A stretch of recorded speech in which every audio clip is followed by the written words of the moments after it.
Hey there, and welcome to the Vassals of Kingsgrave video game edition. In this podcast, we'll be chatting about all things gaming and ranking some of our favorite titles of all time. My name is Duncan, or Valkyrist on the forums, and joining me today is... Hi, this is Zach, also known as Alias on the forums. This is Katie, Lady Griffin on the forums. Hello, this is Bing, Shoeshiner on the forums. This is Paul, Sir Dinner on the forums. This is Kevin, also known as Gaiden on the forums. Well, thanks for coming on, everyone. So listeners, you may recall that we recorded a roundtable back in 2016, and this is basically a continuation of that episode, and we're hoping to get through the remainder of our lists. But Kevin, you're just joining us, so would you like to just quickly tell us what kind of games you usually like to play and also what you've been playing lately? The kind of games I like to play, I don't really have a set genre, but it will be more games like Tomb Raider or Resident Evil, where you have to like go around solving puzzles and fighting enemies in that way. Not so much like a Call of Duty first-person shooter fan. Actually, I'm playing now Telltale Games Game of Thrones, which is pretty fun. Nice. Yeah, it's a really weird alternate reality that's not as bad as some of the later seasons of the show, but not as good. Yeah. Is there a sequel coming out of that in the future? They said that they were. Yeah, I guess they said something at some point, but I haven't heard anything about it since it ended, so I'm not sure if it's still on the docket. Yeah, I don't think so. They have all these properties that are making games of. Like they have Batman, Guardians of the Galaxy. Yeah, that's what I was thinking of, and all sorts of all these other franchises that are making games. So I don't know. Plus, of course, The Walking Dead, which is I think the biggest earner. So I don't know what they're planning right now. I think they just recently released a new Batman installment, and the Game of Thrones one it seemed to end on a bit of a cliffhanger, so I assume they're planning a sequel. Yeah, they said they were, but I think the later seasons of the show kind of made it difficult for them to figure out what they're going to do, I guess. Oh, right, yeah, of course. I did kind of enjoy how it's almost taking place parallel to the main Game of Thrones story, so you just kind of see those things happening in the background, and the major events have an influence on the story, but it does feel like an alternate universe. Did anyone else want to mention any recent games they've been playing? I'm going to feel bad. Battlefront 2. I've played some of that. Get him off the podcast. Oh, no. Well, I just got us a bunch of dislikes on YouTube. I'm sorry. Gamer cred What's the controversy? Revoked. What's the controversy with Battlefront? The whole EA loot box. Do you feel a lot of accomplishment and achievement? Well, no, because as soon as I finished the main story, because that's what I really kind of bought it for, because I didn't buy the first EA Battlefront, because I'm like, oh, there's no Star Wars story to it, and then they said, oh, this one's gonna have a story to it, and I said, yay, and then 5 hours ended, and then I'm like, well, I'll wait for the DLC story to come along, and then I'll just stop playing, basically. I mean, the multiplayer's all right, but you only play so much of the multiplayer. It looks like so much fun, but I can't bring myself to buy it or rent it because of the controversy. Yeah, it can easily be overshadowed by the fact that EA loves money. I mean, it's fine to love money. It's fine to love. It's bad to ruin games because you love money. Yeah. Katie wants to know if you can play as Rey. You can play as Rey, yes. How many hours? She is $300. Well, you do have to earn her. Oh wait, no, you don't. Is she automatic? You don't. I think you automatically get her. Oh, I don't know. I was the sucker who's like, oh, I'm gonna buy the deluxe edition because that's totally gonna pay off. And then the only thing that I'm like, oh, this is decent, is that I got her Last Jedi outfit, and so I'm like, yay! And then realize I don't have any money left because I make poor choices. Speaking of poor choices, I've been playing a game called Getting Over It with Bennett Foddy. I've noticed that. Which is, if you haven't heard of it, a game where you play as a guy whose bottom half is a cauldron, and you have to lift him up a mountain with a hammer. It's a game you can only use your mouse, and you have to kind of slide it around to pull him up this mountain, and it's just super janky and weird, and it's a weird, ridiculous game, but I kind of love it, and I don't know why. I've definitely seen a lot of reaction videos of people falling down mountains and losing their shit. It seems like something that is not healthy. Yeah, it's a total streamer game, kind of reaction game where you get to see people get really mad as they fall off things. I'm pretty zen about it in a weird way, where my progress feels like me getting better at it, and I feel like gotten pretty good at this stupid point in this game, but it's weirdly satisfying for me. So yeah. Is it free, or do you have It's not. It is not free. I think it's like $10. But I don't know exactly. It's in the vein. It's the same guy who made like QWOP. If anyone's heard of this game, where you like try to maneuver a guy across the screen with horrible controls. That's kind of the conceit of it. But yeah, it's a game, I guess, kind of. Yeah. It looked like torture. Yeah. I can see why it would look that way. That's what I need in life, is more suffering. Speaking of suffering, anyone playing Cuphead? Yeah, I played that too. It's also a hard game, but really fun. It feels more like an actual game than getting over it. So that's good. Yeah, it's real satisfying after spending like 6 hours beating one boss to finally beat it. Oh yeah. I definitely spent like 4 to 6 hours on the B Hotel. That was like the boss I was stuck on forever. Yeah, it's a great game. Obviously, everyone hears about like the amazing animations of the game, great music too. It's really fun. If you like that kind of sort of side scrolly shooty game. Speaking of fun, to keep the transitions rolling, I've been playing Super Mario Odyssey for the Switch, which is a ton of fun. It changes a bit from Galaxy. It's a lot more focused on open world exploration. So rather than having these sort of linear objectives, it's more like, here's the world, go exploring, go find moons to let you get to the next level. It was super fun playing through it the first time. I did find after I'd beaten the game, there wasn't as much replay value. I found compared to Galaxy, it's a much easier game, and there's a couple of reasons for that. One is that you sort of get infinite lives, or your lives basically deduct coins rather than having, just regular lives that tick down to 0 and then you get a game over. So you can pretty much, and you sort of get, if you do die, you don't go back that far. So you can pretty much kind of brute force tricky areas. It wasn't until sort of the vinyl levels that I got really kind of frustrating aspects of the game design. So I wish it had been a bit harder, but I did really like the capture mechanic, where you basically Mario throws his cap on enemies and then he can use their abilities to get to different areas in the level. So super fun the first way through, but I think Galaxy 1 and 2 are still my favorite 3D Mario games. Yeah, my little brother got a Switch for Christmas, and I stole that from him and played Mario Odyssey as well. And it was really fun. I only played it through that first time through, where you don't have to get like the excessive number of moons to get like the true ending or whatever. But I had a lot of fun with it too. I think the movement in that game and all the different things you can do is just so fun. It's just like pure fun. But I can see how it would get old after a while, just like the constant moon collecting. But I didn't really get to that point, so I didn't experience that. It feels great. It feels really smooth. It looks beautiful. Yeah. But I feel like there's just way too many moons. Like I prefer, the previous games, there'd be maybe 100 stars, but each star would be really hard to get. Whereas here, there's like, I don't even know how many. There's like hundreds and hundreds. I think there's like 600 moons you can collect. But some of them are so easy. There'll be like a little sparkly area on the ground. You punch it, a moon comes out. It's like there's no real challenge. It just feels like a bit of a collect fest after a while. Definitely. It feels different from like Super Mario 64, where like you feel a real sense of accomplishment every time. Instead, it's kind of a game design where like you want that like constant gratification. Like you can't go 2 feet without stumbling across another moon. Yeah. And there's a certain appeal of that, and I get why they did that, but I do think it does kind of get tired after all, just like this constant like moons being thrown at you and not really feeling like really mean anything at some point. There's a game on the Wii U called Super Mario World 3D, or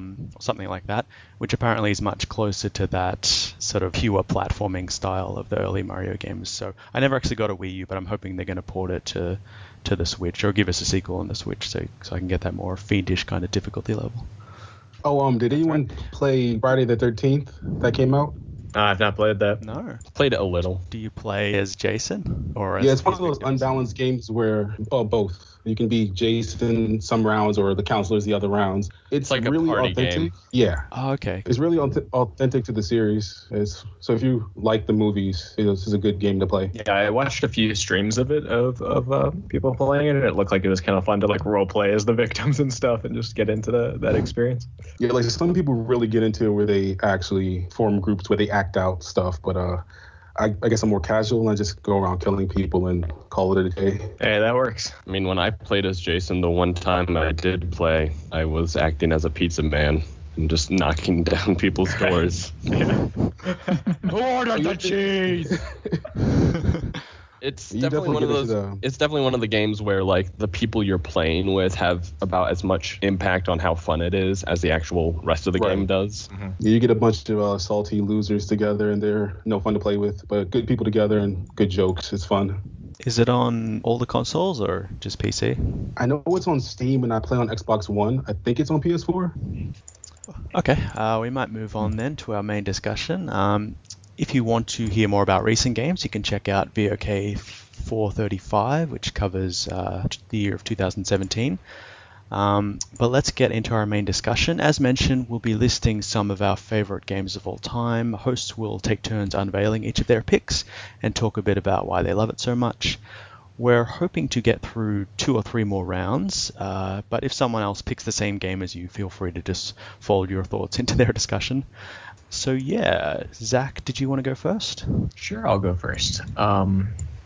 In the last roundtable, I kind of talked about kind of more recent games that I've played. I guess KOTOR is pretty freaking old at this point, but I'm really going to go into. It's a new game.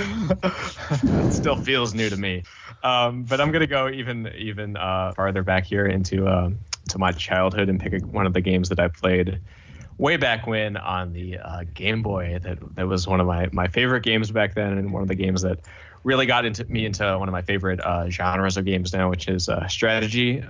It's a game called Advance. I always used to say Advance Wars 2. I think Black Hole Rising is the full. And it's really the game that did make me fall in love with the strategy and tactics games. It's very much in the vein of games like Fire Emblem, where you kind of have this turn-based top-down map where you control this army of units that you have to use on each given map to defeat the opponent, either by defeating all of their units or by capturing their HQ, and kind of finding ways to maneuver around the terrain and use your units in such a way that you can overpower them. And it was just like this simple, pure fun gameplay loop that I just fell in love with and played nonstop. I thought that the setting and the sort of design of the game was also really cool, and that it's just this really colorful style to it. The kind of basic plot of it is that you play as these different nations in this kind of fictional setting where you have to take on this evil sort of empire that's trying to take over everybody, the typical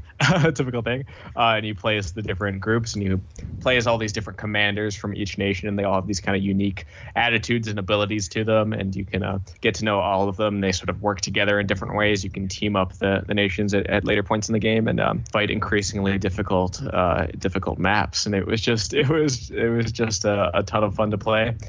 Great characters and really amazing music that is still stuck into my head to this day. I kind of can remember that like general battle theme. It's still right in there. I haven't played this game in a long time. It's a whole series of games. Obviously, Advanced Wars 2 after the first Advanced Wars, which I think most people probably would say is better. But Advanced Wars 2 was the first one I played, and I do enjoy it the most. And they came out with a bunch of games later, I think on DS and all that stuff. It was a really amazing game, and it's definitely sort of one of those games that I think influenced a lot of my taste later on. Man, now I've seen a screenshot of this. I didn't know that's what it's called. Yeah, it did have like a different name elsewhere. Well, I know it because I didn't play it. My cousins played it in China, right. So I knew it. I don't know. I don't even remember its name, but yeah, I remember this. Yeah, it was such a fun game. A funny story I have about it is that it had this kind of like map editor in it where you could make your own maps, and I would just sit in those for hours and just like create weird scenarios where I would like put units on the map and just kind of like create stories in my head about what they were doing. That was one of the ways that I played it, and I just had that whole imaginative experience with it too. It was definitely like one of my favorite handheld games that I'd ever played, and I played it for a long time. Like after I'd initially played it, I just went back to it over and over again. Is there like a multiplayer option? Was there other people you played against, or was it just against the computer or the campaign? I think there might have been some way to like connect to another Game Boy or something like that and fight other people. I never did that. It was purely a solo experience for me. I had friends, and I think my brother also played it too, so we kind of would play it in tandem, but not against each other. And had you played the previous game? I went back and played it at some point later. You I played a bunch of the other sequels and spin-offs and things like that. But this one still sticks out as my absolute favorite. I think it just had that pure fun experience. Like later on, they kind of tried to make things a little more dark and more serious and introduce some story stuff like that. Which some of it was kind of interesting. There was one where like the whole premise was like the world ends and you're like all the survivors, like the 2% surviving people, and you have to live in that kind of post-apocalyptic scenario, which was kind of cool. But yeah, it definitely took it in a different direction. The gritty reboot. Is it sort of just the nostalgia of that being the first one you played, or is there particular game mechanics about Black Hole Rising that you just love above the other ones? That's probably a big piece of it. I think I just really liked the set of units that were in it, the characters and the maps. I just had that strongest association with it.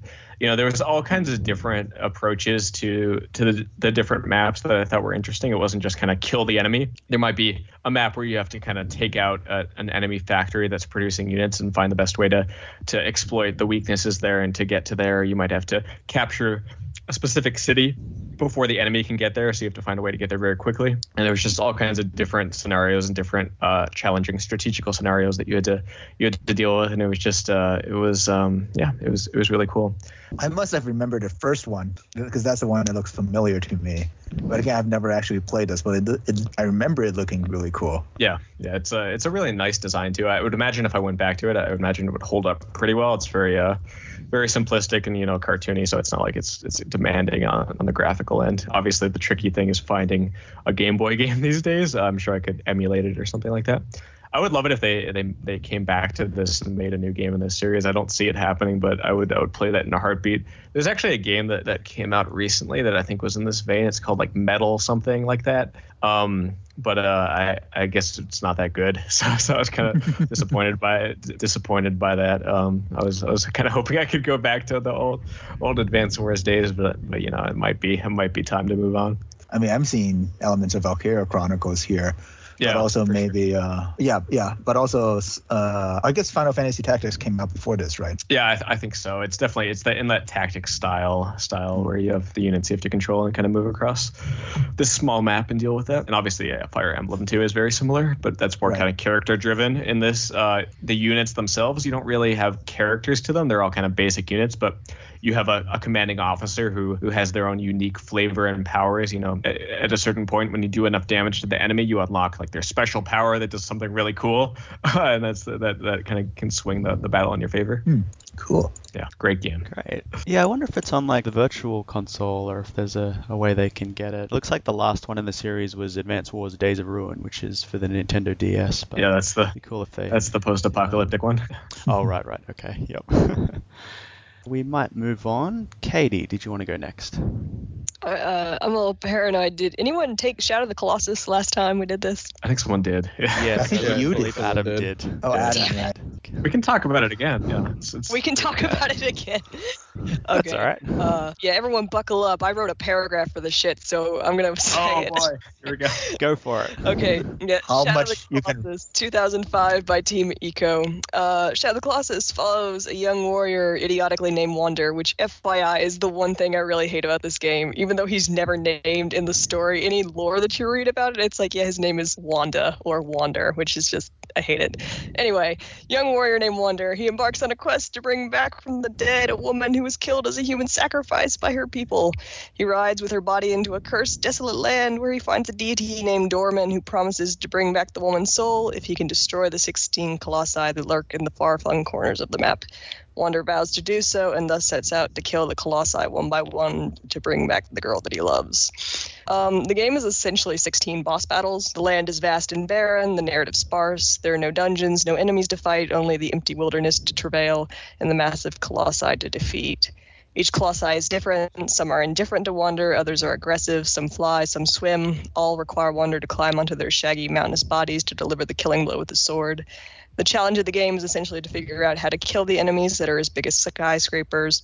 And what makes the game special to me and what makes it different than almost anything else I've ever played is how haunting it feels, in that it's so minimalist and so focused and really just gives you the bare minimum of a story to fill in, that it just feels lonely and empty but not hollow. I guess that's the important thing, is that it's a lonely game, but it doesn't feel insubstantial. Part of that, like part of the draw is also that the Colossi that you're killing aren't evil creatures. They are, for the most part, gentle giants that just want to be left alone, and yet you're forced to kill them pretty brutally one by one for a goal that seems increasingly selfish and short-sighted. And with each Colossi defeated, Wonder becomes increasingly mutated with dark energy that seems to surge into his body after each violent end.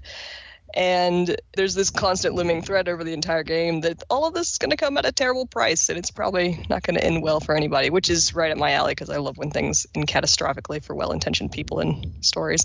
It's bleak, it's beautiful, it's haunting, and it's one of the best. So there. That's my number 3. I have this game, but I still haven't beaten it. I'll go back to it and try and beat a few more Colossi. But it is beautiful and haunting, as you say, just like riding through this desolation. It feels almost depressing, but it is, it's quite beautiful. And the land is so humongous and empty. And the thing that really irked me in a good way, just because it was so weird, was how I didn't even know why I was doing the things that I was doing. It was like, I guess it's to bring back your lost love or to resurrect her or something. But it feels almost like, just a gameplay stripped to its core without any with a motivation that's very ambivalent. And as you say, you're not even sure if you're the good guy in this story because you're essentially just attacking these peaceful creatures and growing darker and darker in energy. But the one thing I struggled with was just the controls. I found a bit clunky. I think I was just ignorant of what the controls were, because I would be trying to climb up a Colossi and I kept falling off, or there'd be a spot where you have to plunge your sword, and I obviously wasn't pressing the right button, or I wasn't holding on to the Colossi at the time I was plunging the sword, so I just kept falling off and having to climb back up again over and over again, which was frustrating. But I think if I can get the controls down pat, I think I'll give it another go. But it is a really, really impressive game for sure. Has anyone played The Last Guardian? No.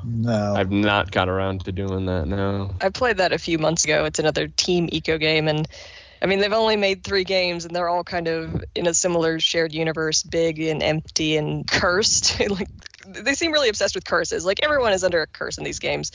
That one is a little more sentimental, and I think the controls are a lot better than either of the 2 previous games. It kind of has the same tone and feel of Shadow of the Colossus and Eco. So if no one wants to go back to these old-ass games, Last Guardian is worth picking up too. Well, aren't they're remaking or something, Shadow of the Colossus, right? They did a revamp. No, they did, I don't want them to remake it. I think they did like an HD revamp a few years ago. I have not played it on, I think it was PS4, maybe PS3. That's the one I have, the PS3, Ico and Shadow of the Colossus in HD. But I wonder if it's a problem with the remake or with the port. Maybe there's something that wasn't quite translated over, because that happens occasionally. Like I think the Silent Hill HD remake, there was a lot of bugs with it, or a lot of the original aesthetic that worked for PS1 just didn't work in a HD setting. Oh, you mean the Silent Hill 2? Are we talking about the same thing? Yeah, maybe it was Silent Hill 2, yeah. Yeah, so I guess they are releasing a new like updated textures and all that stuff version of Shadow of the Colossus actually in like a couple weeks on PS4. So this is coming out. I honestly, so this is a game that I haven't played, and I feel like I obviously really need to, just because it's obviously a very important game, and it also kind of seems very similar to me thematically and kind of visually to Dark Souls, obviously, which I'm a big fan of. And I love looking at like art for the game. I love just looking at people like playing it, but I just haven't played it yet for some reason and really need to. Do you think it would be a bad idea to play like this new version of it? Do you think that would kind of taint the experience? Well, I don't know. I mean, it's not out yet, so I can't say. I don't know. I wouldn't go back to PS2 if that's what you're saying. Like, it would just look like garbage now. But like, I don't know. Like, sure, why not? Pick it up. Tell us how it was. I'll probably get it eventually. This PS4 port. All right. With Shadow of the Colossus, with a lot of Team Eco games, they almost feel like it's not the gameplay that even matters, right? It's the experience. And they almost feel like anti-game. They almost feel like the controller thing is almost intentionally designed to be like that. I don't know. I never had that frustration and that problem with either of the games. Eco I found a little more frustrating because I think in that game it's more designed where you are supposed to be weak and helpless and impotent and trying to fight off evil creatures that are much bigger and scarier than you are. I never had the problem with Shadow of the Colossus of like maneuvering around the grip meter, which is basically you spend a lot of the game climbing up colossi, up mountains, and it's measured by a grip meter. And if you run out of grip, then you're going to fall down. And I just never had a problem. I honestly just never had a problem with it. I never had that level of frustration, but I do know that a lot of people did. Right. I mean, well, so maybe I put it. That's not the right way to put it. I think they're willing to give up on sort of the gameplay aspect of it. I feel like they value the sort of the immersion aspect more than the pure gameplay aspect. Oh, you mean like in terms of there being nothing to do in the game except kill colossi? Yeah. Well, yeah. I love that, and that it's the like what is it, the priority? It seemed like of the designers was atmosphere, which is there is nothing to do except shoot lizards with your bow, ride around on your horse, and do these boss battles. But the land is just so gorgeous. It feels epic and grand, like you were on a quest and riding your horse across the dunes and looking for, like, following the way you find the colossi is the mechanic where you hold up your sword and it points a beam of light and it's like, okay, I have a vague direction, I have to go there. And navigating the ruins and trying to find the lair of the colossi, it just feels, and there's nothing, like, it's just the wind blowing and the trot of your horse's hooves. It feels intense and focused. It feels, very like a purgatory. And to Bing's point, I think that it's different from other bosses where it's not quite clear what you have to do. So in other games, you'll complete a whole dungeon before you get to the boss, and often the dungeon will teach you how to defeat the boss, or it'll give you the tools that you need to defeat the boss, and the boss will have little tells about the way it works that make it obvious what you have to do. Some part of it will be glowing, but I didn't necessarily get that with Shadows of the Colossus. And there's a lot of trial and error. You would keep trying different things and you'd fall off, especially like a flying beast. You'd fall off and you'd have to swim for like 5 minutes and get back onto it, which is fine. Like, I think maybe that's part of it. That frustration is part of the game. But yeah, it's definitely different to other boss fights in games that we're used to. But it is amazing, like the sheer size of these creatures and the way they almost become part of the environment. Like, it's like a mountain coming to life, and it's so big that you almost can't see all of it in the screen. You can sort of only see parts of it, and it moves its movements are so enormous that it almost moves over the top of you, so you're constantly having to switch the camera to see where it is, because it's so all-encompassing. It's so part of the landscape almost. I'm definitely playing this at some point, probably, maybe. I will beat it, even if it takes another 5 years. I will get to the last boss. Yeah. All right. So next up we have Bing. Would you like to tell us about your game? Yeah. I don't unfortunately have a paragraph written up. In fact, I'm woefully underprepared, but I can always talk about XCOM anytime I want. I've already talked about XCOM 2, War of the Chosen, in our was it December pod? So I won't go too deep into like the very detailed stuff, but so XCOM basically is a turn-based strategy game, which at this point I think XCOM math is infamous among gamers with how shockingly hard, gut-wrenching it can be. It is a difficult game, and well, the original XCOM in its own original iterations, it's a pretty difficult game. It has a learning curve, but once you get it and once you make it to a late game, you're set. You'll feel good. I think XCOM 2, the again vanilla version, even with War of the Chosen, still pretty hard game. But once you mastered most of the most aspects of it, you'll do fine. It is XCOM. It is the Long War mod of the original XCOM that I think is the best version of all of XCOM, and it is also the most XCOM-y of XCOM. I still haven't actually beaten the entire Long War campaign. It is incredibly difficult. One small move can ruin your campaign. But if you're a masochist like me, enjoy that sort of thing, then that is the perfect game for you. But yeah, it does have a pretty high learning curve, and sometimes you wonder, and it makes you second guess a lot of your choices very often. But yeah, XCOM. Yeah, XCOM sounds like the perfect game for me in so many ways.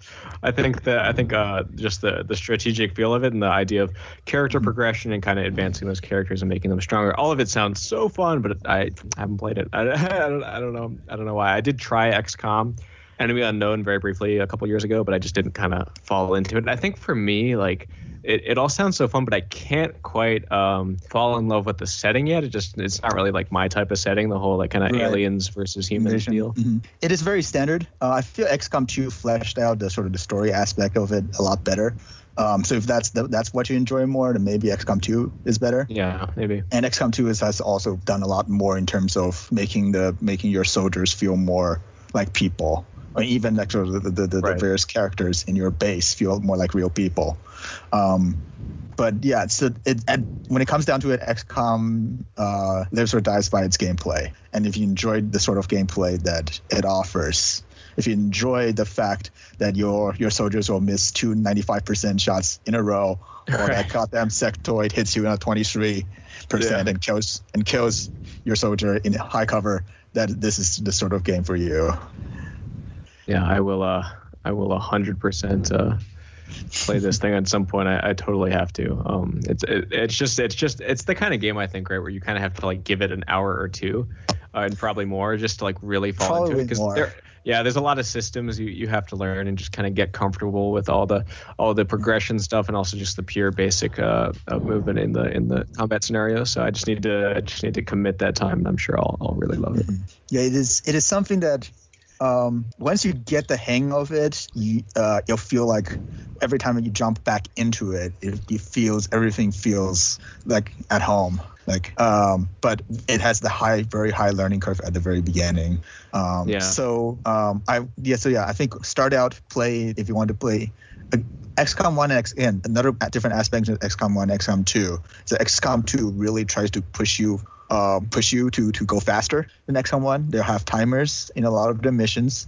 There's a lot of more, like you have to do this by this time, by this turn. You have to do this by this time in the game. XCOM 1 it allows you to take more time, but it also, especially in Long War, kick you in the nuts a lot more. Yeah. Your soldiers are a lot more limited in XCOM 1. Right. I think the key is definitely the willingness to kind of fail on your first run, right? I think the willingness to kind of learn and fail and then come back with the knowledge you gained. I felt the same way when I first played Fire Emblem, where like my first run through was just a complete fail. Like I got to a certain point where my characters just weren't good enough to continue effectively. But I learned so much that I could go back and do it much better the second time around. Mm-hmm. So Long War mod for XCOM 1, once you have gotten used to sort of the mechanics of enemy unknown and enemy within, I recommend Long War. It makes an already pretty hard game even exponentially harder. So there's that, but it is also a lot more rewarding, I feel, once you actually start making good progress in a mod. Long War, there's also the Long War 2 for XCOM 2. That's not quite as well done, I feel, compared to Long War 1. So I don't think that is quite as ready as Long War 1. Do you think it's been influential on later strategy games? Is there things you've found in XCOM that have worked their way into the genre? There's so last year there was a Mario versus Rabbids game that was basically just XCOM for toddlers. Mario XCOM basically. Yeah, Mario XCOM. So there you go. It is basically pretty much the exact same gameplay mechanic, except dumbed down by a lot. The high cover, low cover, that sort of thing. The Rabbids are basically the aliens. So if you want to, there's that. In terms of other stuff, I'm not so sure. There's not that many games like XCOM out there anyways. And I haven't played that many. It is different from the Japanese sort of tactical strategy games like Valkyria Chronicles, I guess, like Advance Wars.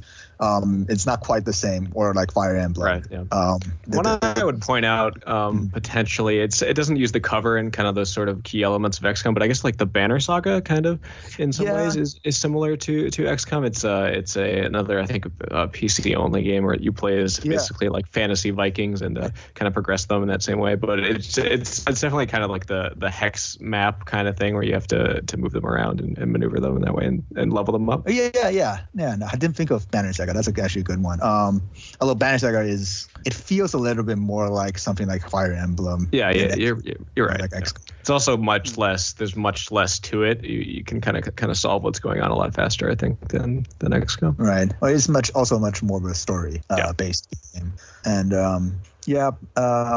I can't quite think of anything else off the top of my head that has clearly influenced by XCOM. It is pretty unique, especially in a way, and it's pretty notorious in how difficult it can be. Right. Yeah, I think what really kind of typifies these kind of games is just that kind of emotional rush you get when you overcome a really tense moment where you think you might lose a party member and you kind of outmaneuver the opponent in that way. There's so much fun in that kind of thing. I think that despite the difficulty, that is what makes it really a satisfying experience. Yeah. Okay. Well, if there's nothing more to say on XCOM, Paul, would you like to tell us about your game? Yes, I too have actually written down a paragraph for this one that I had to dig into my Google Drive to find. I'm pretty sure I sung the praises of Witcher 3 last time. Oh, shit. And so I decided to go with Witcher 2 this time. Nice.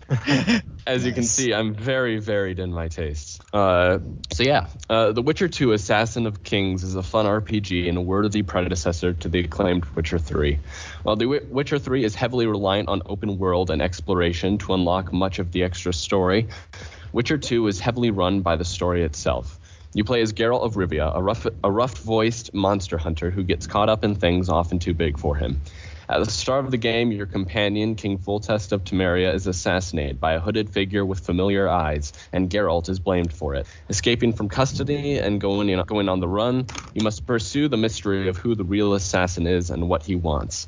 Familiar faces abound, from your magical lover in Triss Marigold to your loudmouth bardic friend, Dandelion. But you cannot do this without finding help, and are forced to choose whether to join up with the honor-bound special forces of Vernon Roche or the revenge-driven wood elf Yorveth and his guerrilla band of anti-human forces. The game is paced well, and each character has personality that stands out. While the game mechanics are different enough from Witcher 3 that you might need some time to get used to it, once you're comfortable, you can easily get drawn into a story of curses, political intrigue, revenge, and mystery. And that's what I have written down. But yeah, I first got Witcher 2 on recommendation from a YouTuber, Jesse Cox, if anyone watches him. He did a playthrough of it. And I watched the first episode and thought, hey, this looks like a really fun game. And I ended up playing, and I really enjoyed it so much that when Witcher 3 came around, I'm like, well, now I have to play this. And while I do kind of enjoy Witcher 3 a bit more because it has just so much content. Witcher 2 is like an excellent story-driven RPG that really has fun. Of course, it doesn't have Gwent, but it has a dice game instead. So if that's not going to arm wrestling. And arm wrestling. Holy shit! Yeah, the arm wrestling. I forgot. Yeah, I never got to Witcher 2. Right now I'm still playing Witcher 3. I tried playing Witcher 1, but it never clicked like Witcher 2 and Witcher 3 did. Yeah. Witcher 1 shows its age so much more than so Witcher 2 much. Does. Yeah. At least with Witcher 2, you're like, oh yeah, these graphics were actually pretty good for the time. And then you go to Witcher 1 and you're like, was this programmed on a stone slab? Holy shit. Speaking of Witcher, hey Katie, I believe we have a podcast coming out about The Witcher 3. This was all planned. I don't know what you're talking about. Hey, this is an intervention. By the time it's... What do you mean, Paul? There's never been one. I did finally beat Witcher 3 recently, and I have this real desire to go back after really enjoying that one and to finish Witcher 2, and maybe even Witcher 1. I don't know. Maybe I'll play that too. But yeah, I did actually really enjoy Witcher 2. The little that I played of it, I got up to the Flotsam, I think, the first town you end up in after the whole prologue and everything. Shitty little swamp town.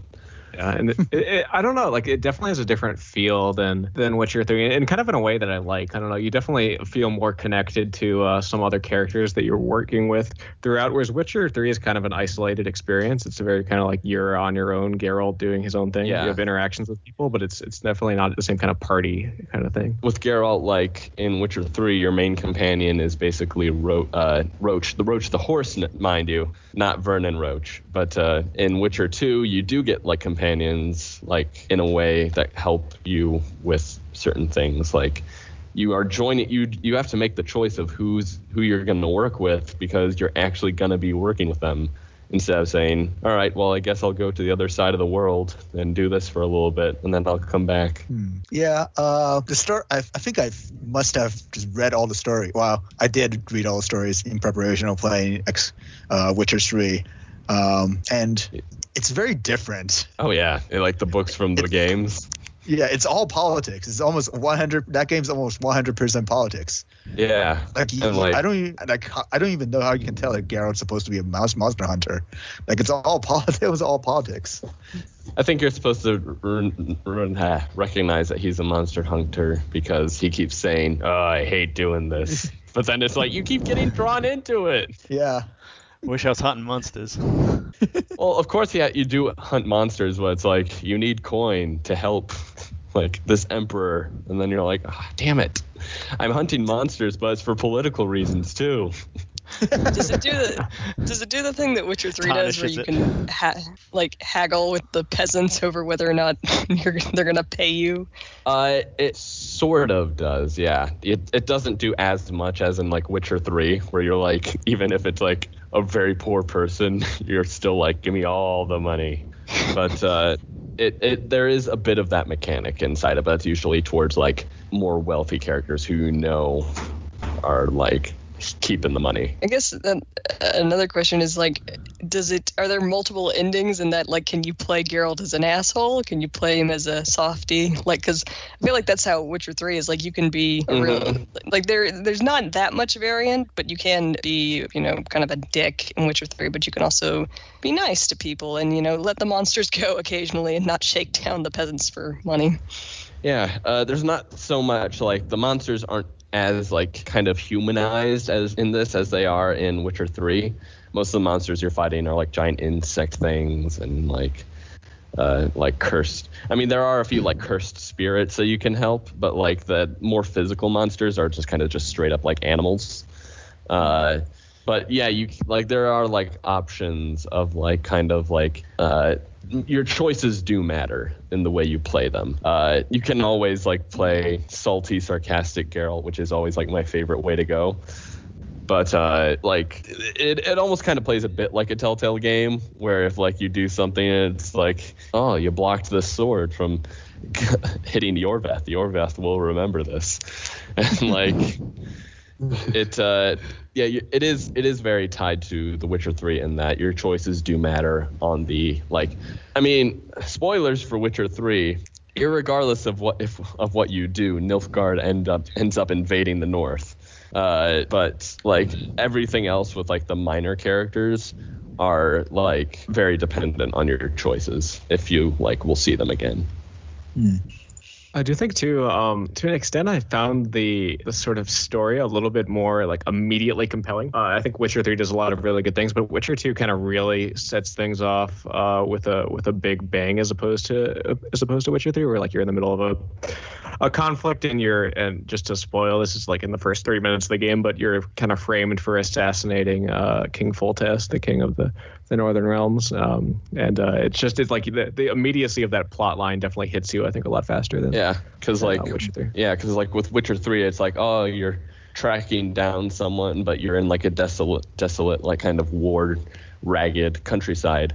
But in like Witcher 2, you wake up to the sound of trebuchets launching, and you're in this war camp surrounding, like besieging this castle, and you have to like help storm the castle. And it does like kind of play off more like kind of like action movies where like the action begins like right away, while in like Witcher 3, it's much more of like a slow burn.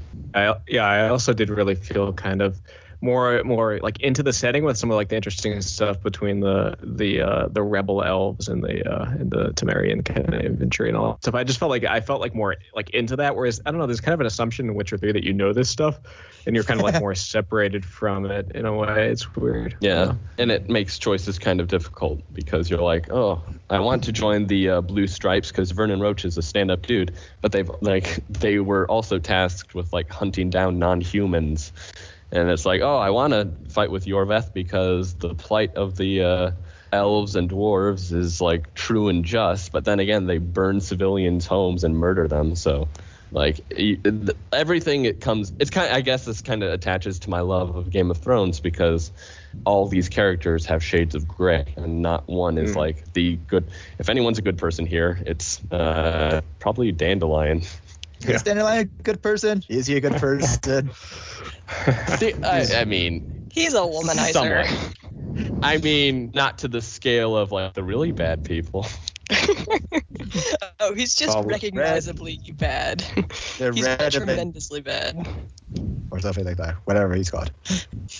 But yeah, I just had to pour out my love for Witcher yet again without going back to Witcher 3. So next time, Witcher 1. No, never Witcher 1. Witcher 1 sucks. Probably not.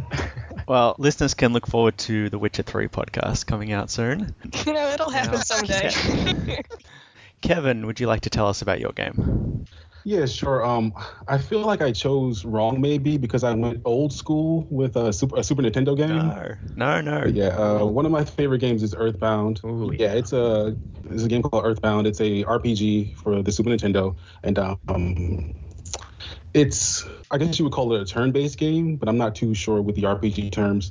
But yeah, it's about 4 elementary school kids who go around the globe collecting these magical musical notes to stop this time-traveling evil from using those notes to destroy the world, if I recall it correctly. And because the game's characters are like they're kids, the game's aesthetic is like childish as well. So while you're fighting enemies called like Krakens and insane cultists and things called like the Kiss of Death, you're also fighting guys called the unassuming local guy, the mostly bad fly, and the new age retro hippie. So it's fun in that way. And the weapons you use are fun too.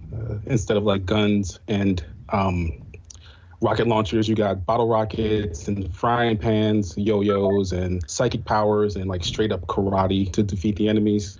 If I had to compare it to anything today, it's sort of like Adventure Time and how whimsical it is, but at the same time, there's a lot of kid-friendly body horror in it. But yeah, that's I love that Earthbound. phrase, kid-friendly body horror. That's awesome.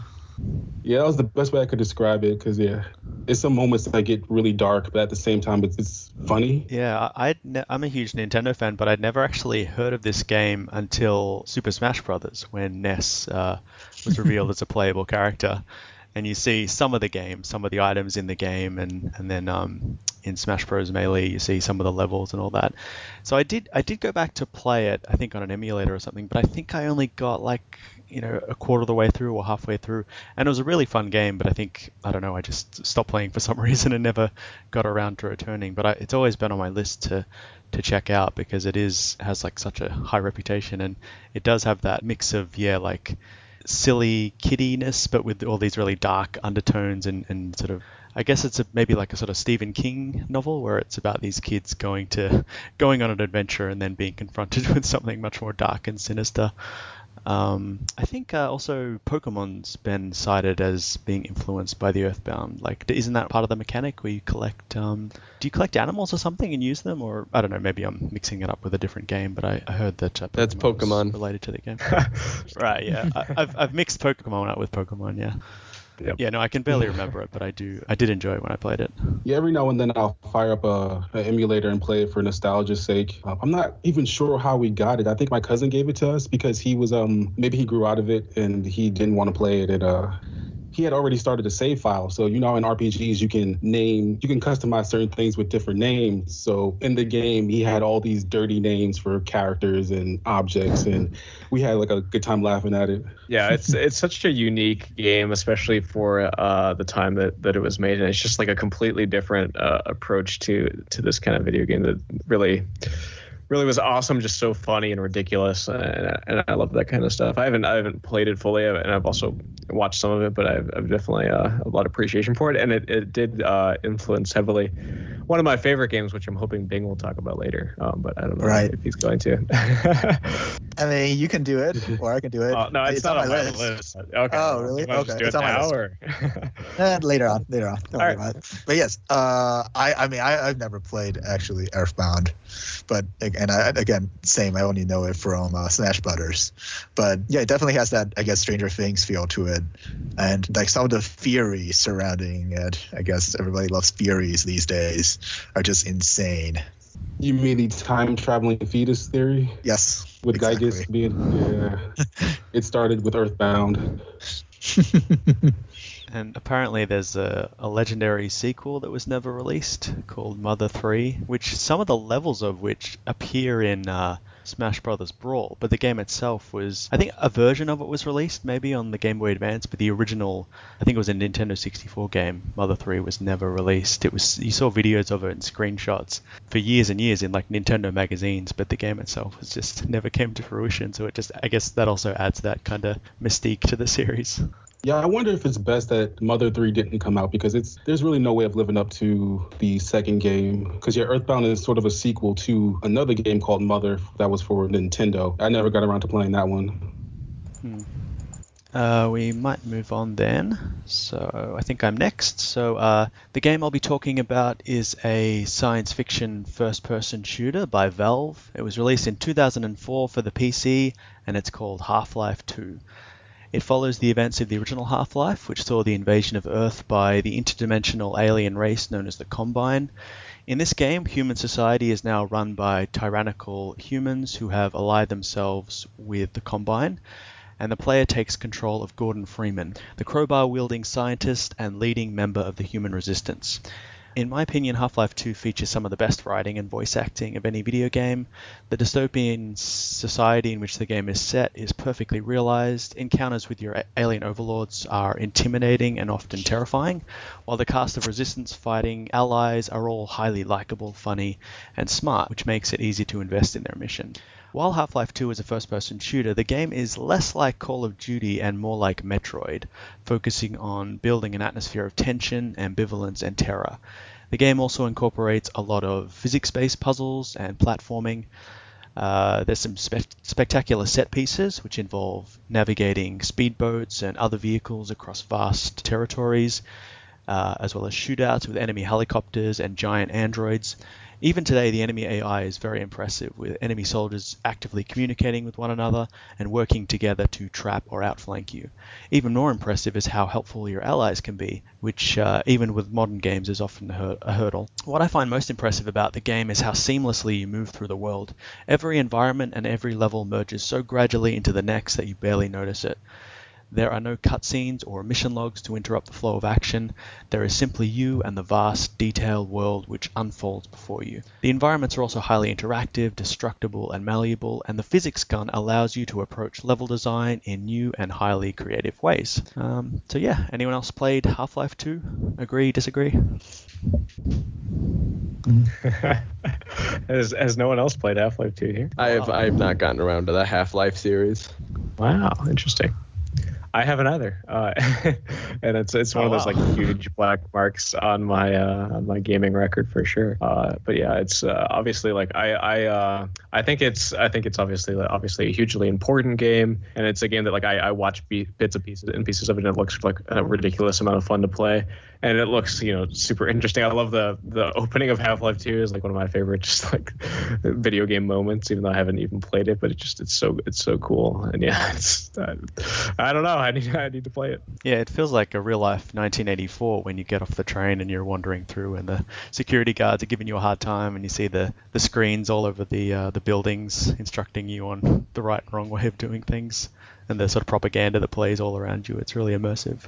And it's a visual storytelling rather than unloading swaths of dialogue about what kind of world you're living in. You sort of learn about it intuitively from the details of the level. Even like I think I just remember learning about the physics engine is like at the beginning of the game, some security guard will throw something in the bin and miss, and just to show the kind of totalitarian state you're in, he'll be like, you go pick up that rubbish and put it in the bin, and that's kind of that's the little tutorial on how to figure out the physics system. Yeah, correct me if I'm wrong here, but it also kind of communicates this whole very, very complicated story without like any cutscenes or anything like that, right? Like there's no cutscenes or any of that stuff. Exactly, yeah. I mean, the protagonist, Gordon Freeman, never speaks. It's just like characters kind of speaking to him or reacting, and you can it's basically just all on the move. Someone will be chatting with you as you're making your your way through a level. So it's always in real time. It's always in the moment, and you're always you never really feel safe. There's no safe zone that you arrive at. There's maybe a level where you sort of stock up on weapons, like a resistant stronghold where you can get some weapon, but then it gets attacked and you have to so you're always kind of reacting to things or moving from one set piece to the next. There is really no break in the game for cutscenes or anything like that. There's no level transitions. You're just always moving forward. And the environments sort of transition so gradually that you almost don't notice it. So you'll be going up a river, and then before you know it, you're in the middle of, I don't know, a forest, and then you've moved into the desert, and then you're in an abandoned town, and then you're underground, and it's always just kind of pushing you forward. And it's really impressive, and you really feel like by the end of it, or by the time you get to the final area, that you've traversed an enormous distance, like you've traveled like 50 miles or something in real time. Yeah, I think there's something about that real time aspect that almost makes it feel like more of a journey. Whereas like if there's loading screens and cutscenes that kind of interrupt the action and all that kind of stuff, it kind of makes it feel a little more disjointed than this kind of like long trek through all this stuff. But the original Half-Life, I hadn't heard about it before I found it. Me and my friend kind of just stumbled across it one day. So I think we're over at his house, and he was a huge fan of Counter-Strike, which is modded from Half-Life. So we were like, oh, this is the game that Counter-Strike came from. So we booted it up and just started playing it. And then 6 hours later, we were still playing it. It was like 2 a.m.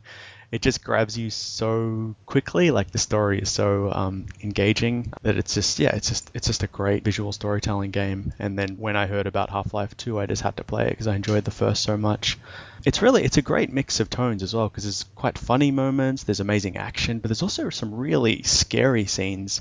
There's a whole sequence when you're in like an abandoned town, and you're going through the graveyard, and like basically zombies or like humans that have had their minds latched onto by little alien critters are sort of lurching towards you, trying to tear you apart. And the scariest thing is like they're screaming in pain. They're not screaming in anger. They're sort of, you can tell there's a human under there suffering. And I think from memory, like they're apologizing to you, like they're saying, please help me, or I'm so sorry, I'm so sorry. It really sends a shiver down your spine. I guess it's similar to the Portal game where the turrets are kind of apologizing to you or acting really polite to you as they shoot you. I think it's one of the big reasons why I haven't played it. It's just the fear of that stuff, to be honest with you.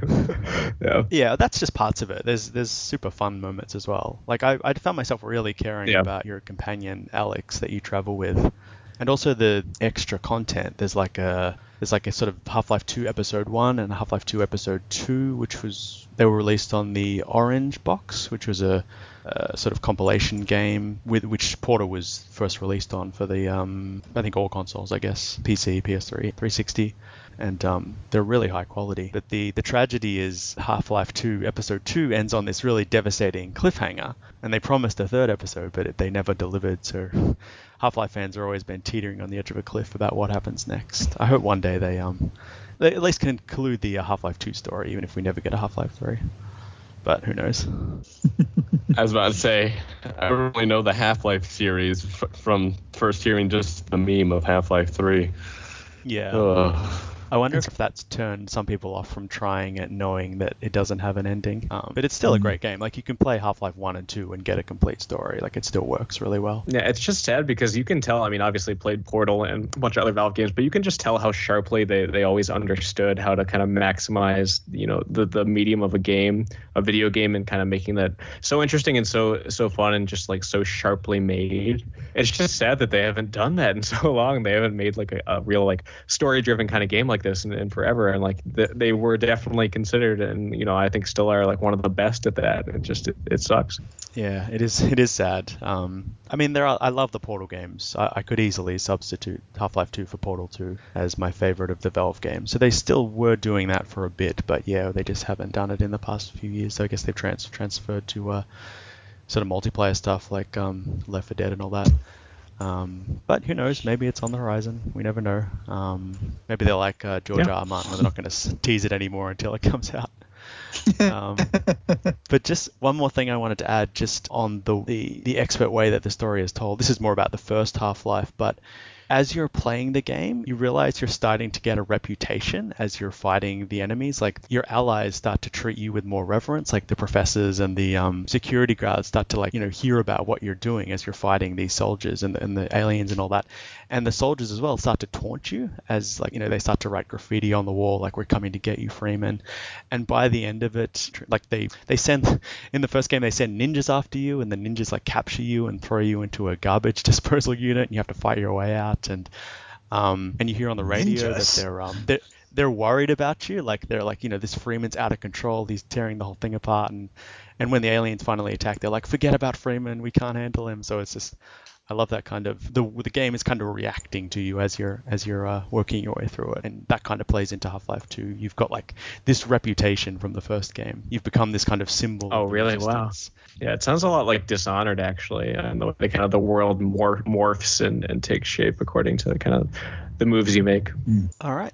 We might move on to the next round, if that's okay. So, Zach, you're back up. All right. So I'm going to go back again into the childhood for another game here, and I'm actually going to kind of talk about this in terms of a series of games. But if I had to pick which one, it would be the third installment of this. But the game series I would like to talk about is Sly Cooper by Sucker Punch Studios. Sly Cooper series of games. So Sly Cooper is a stealth platformer released originally on the PlayStation 2. There's now, I think, a full collection you can play of all the games on the PlayStation 3. Unfortunately, they haven't released anything yet on the PS4. I don't think so. Hopefully they'll do that at some point. But yeah, so the setting of Sly Cooper, it's very much in the style of like a film noir in a way, or a comic book, but obviously kind of more in terms of how like a kid might experience that. And, the most severe way that's shown is that all the characters are anthropomorphic animals. So Sly Cooper himself is a raccoon, and his two friends Bentley and Murray are a turtle and a hippo respectively, and they're kind of your partners in crime as you pull off various heists together as a group to steal things and to accomplish various goals that are kind of set off according to their histories as characters and the kind of the enemies that they've made over time. And they're all really good games. I do say that the third game, Sly 3, Honor Among Thieves, is best, if only because I feel like it has just the most interesting worlds. The way it kind of works is that it's kind of like Banjo-Kazooie in a way, where like you move from world to world as you accomplish like all the missions on the various ones, but it's less in terms of traversal and more so you do various missions to kind of put yourself in a place where you can accomplish this heist at the end of the level. You kind of get the equipment you need, recruit various people and do all the things you have to do in order to pull off this heist at the end of the full map. And they're all ridiculously fun games. The platforming is really good, and the style of the game still is amazing to this day. They just have a really cool look to them, a really cool feel. It kind of really does capture that comic book feeling where you're kind of moving around, sneaking around, and you feel really, really awesome as you do it. And when you like take out enemies, it'll have that kind of comic book like kind of like bam effect, that all that stuff, and just all the sounds and the sound design of it really, really capture that feeling. And all the missions, all the heists and things you go on are all really unique. The kind of approaches you have to take and the things you have to do are all different and interesting, and they're all really, really gratifying, especially in that third game. There's all kinds of different things you have to do. Like you might have to insinuate into a dogfighting competition, an airplane dogfighting competition, so that you can recruit a particular person, or you might have to steal an ancient mask in Australia.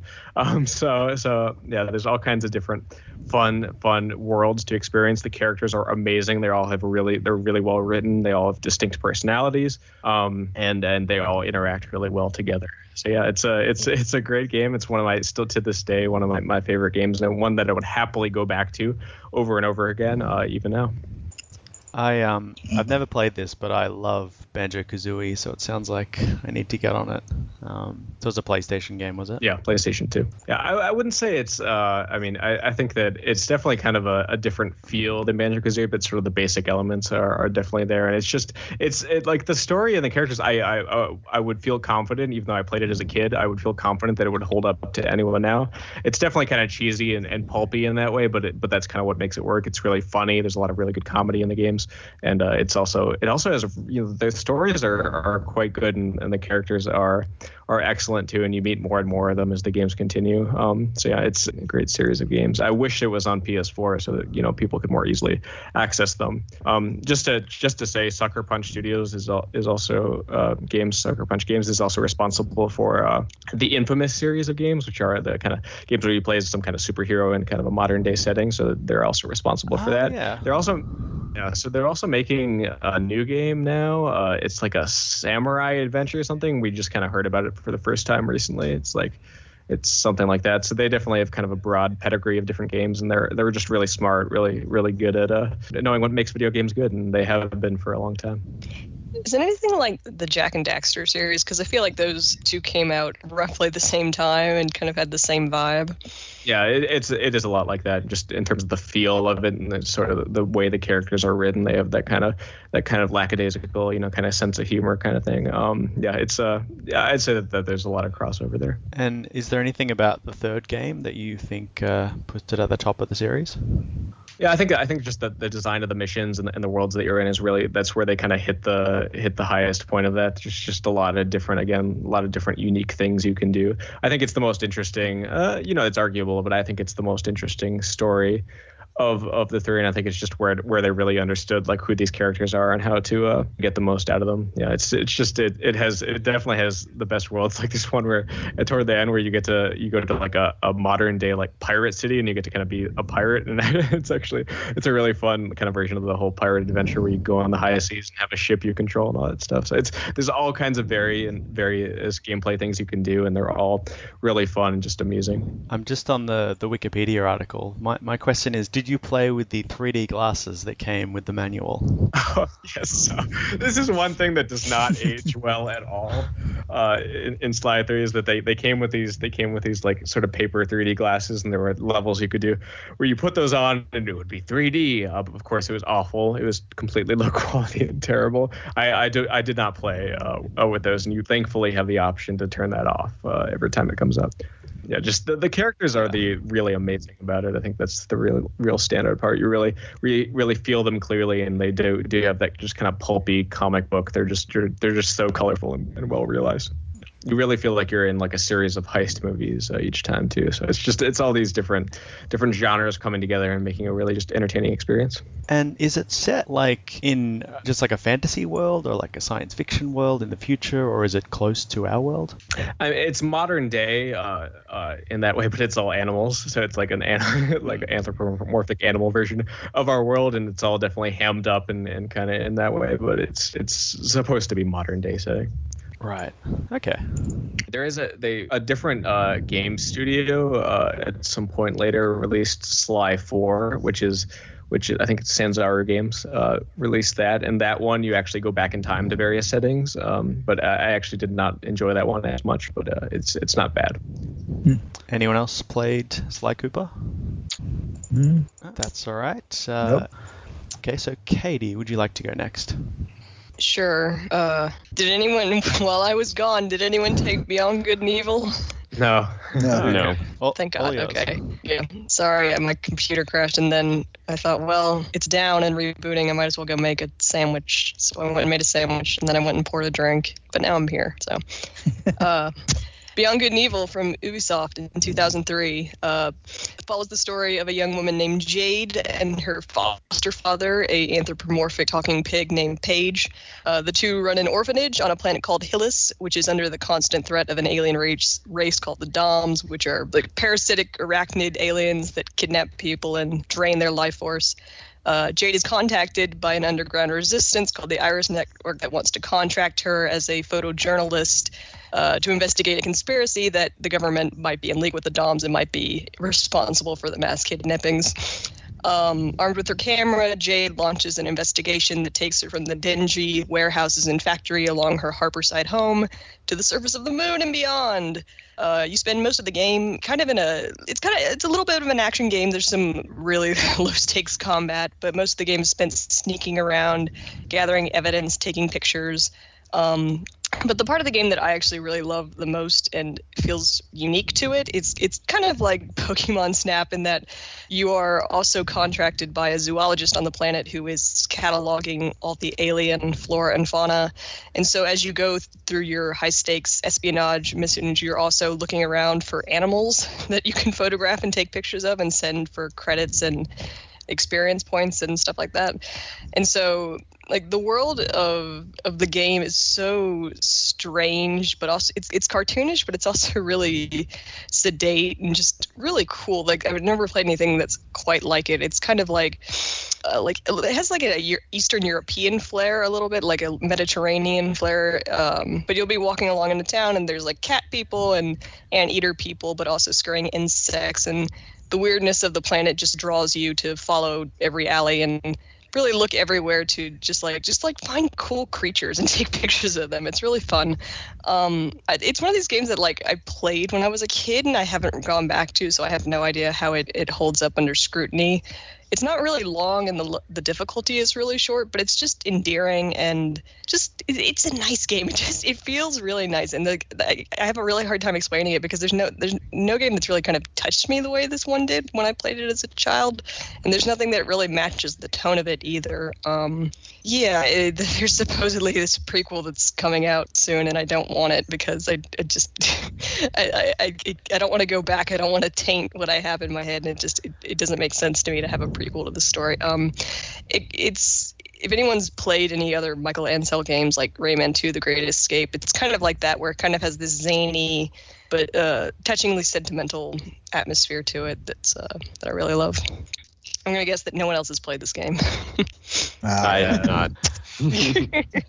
Yeah, it didn't sell well. Like I have the HD version on PS3, but I haven't actually played it yet. Yeah, that seems to be I guess Michael Ansel or Michel Ansel. He seems to have one of those like lingering video game designer curses of just everything he touches undersells and just does not return its profit.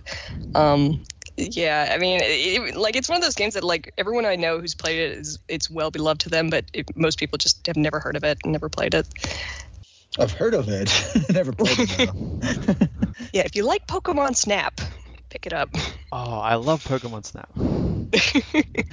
That's my favorite Pokemon game. Pokemon Snap is freaking awesome. I should have picked Pokemon Snap maybe instead. We would have had more to talk about. Did you?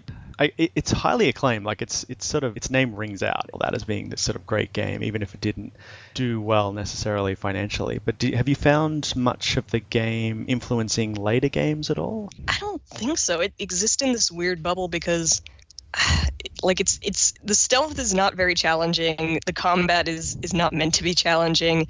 It's a game that you it's something that it's like middle grade kids would play it and it would be like a formative experience for them, like it was for me. But like as an adult, I don't know how challenging or interesting it would be. It was more like just the weird atmosphere of the game and the way it seemed just designed on like I said, like an Eastern European Mediterranean kind of gulag, not gulag. What is the word I'm looking for? A soup that starts with a G. Gulag. You play game and rethink going against Stalin. No, I don't think it influenced anything that came after it. It was, unfortunately, I wish there had been more games like this that were just touching, sentimental. I think it does. It seems like a lot like how I feel about Sly, in that it just has characters that are just so well realized for a game of its time and of its kind of target demographic, I guess, in a way. And it's probably more sentimental, probably more deep and meaningful than Sly is, but it has characters, I think, my understanding of it, characters that kind of stick with you, It reminds me maybe of I'm not a Star Wars fan per se, but I think the experience a lot of people have watching Star Wars for the first time and just seeing all the weird aliens and being immersed in a strange world where everything is interesting to look at. It's kind of that feeling. And also because the game rewards you for seeking out that weirdness and capturing it in your camera. And like just following anything that looks like an animal. Like, is that weird sparking thing over there? It's probably some scurrying animal that I have to lure out somehow and take its picture. It just it incentivizes investigation that is really rewarding and also is charming. And all the animals are well designed, and some of them are really like deep sea creatures and stuff that just will appear out of nowhere and really fun. But yeah, I would compare it to something like you had Sly Cooper, I had Jack and Daxter, but like a game kind of that era where formative when you were at a certain age and a certain time that maybe like with the passage of time might not be as impressive, but for like a younger kid might be, still good. Yeah, especially that idea of the world itself, like that idea of just like falling into this world and this new setting and it being so strange and engaging. Like it might not come across in the same way now, just purely for like graphical reasons. You're just like having a different attitude about games these days. Yeah. I like the idea of the camera mechanism and the idea of scanning for objects to reveal more information.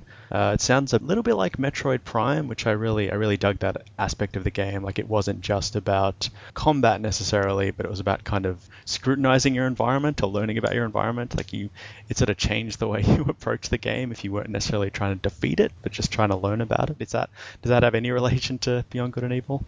Sure. I talked about it a little before, but like your main goal and through line through the story is to be a photojournalist and investigate this kidnapping conspiracy that's affecting the whole planet. And so that's like your part. Like you're constantly looking for evidence to send to your benefactors or to your bosses in the resistance, but also like just being like in a dingy warehouse and you'll see something out of the corner of your eye, and it's usually like I played it a lot when I was a kid, and I never got all the animals because some of them are just so ridiculously difficult to find. Like there'll be a trick to getting them, like you have to be out of range and have them come out, or the lights will need to be over. You just need to look up in a certain place that you would never think of looking up. And so like it really had a reward on replay value and just like scouring the environment. This was also like 2003, so I don't think I went to the internet too much to like if there were any guys online to help with this stuff. But yeah, it was just I really like games that like reward you for wanting to learn about what's going on in the world. So yeah, that might be a similar thing to what you felt with Metroid. It's such a cool idea, the idea of like really taking like having like an organic gameplay mechanic where it encourages you and incentivizes you to take your time and kind of learn the setting and kind of get to know the environment. I just think that's so cool, and it's kind of better to me than a lot of the things that more recent games will do, where they'll just kind of like hide collectibles in like obscure locations and try to get you to explore the map in that way. But I think it's actually something that's kind of coming back these days, where games are introducing these like photo modes where you can like take pictures and kind of edit the photos as you take them. It sometimes kind of feels tacked on, but it's also kind of a cool way to get you to like really feel the setting. Yeah, that was something in Breath of the Wild, which we talked about in the last video game podcast, where Link has amnesia and he has to like sort of jog back these repressed memories, and he does it by getting these series of photographs, and he has to like find that photograph in the environment and look at it, and that sort of awakens his repressed memory or something. So it's like sort of reverse engineering photographs to connect them to memory. But Bing, did you want to go on to yours? Sure. My number 4, I think, is Stardew Valley. Oh dear. I'm leaving Undertale last. All right. Sorry. Stardew Valley. So at the surface, it seems like the Farmville, right? It looks like the farming manager game that your mom or your grandaunt plays on Facebook a lot. But it's so much more than that. Has anybody played Harvest Moon before? Yes, I have. Yeah. I have. So Stardew Valley is basically Harvest Moon, but plus another game called Rune Factory. So there's the farming aspect of it, but there's also the fact that you have this whole community of people.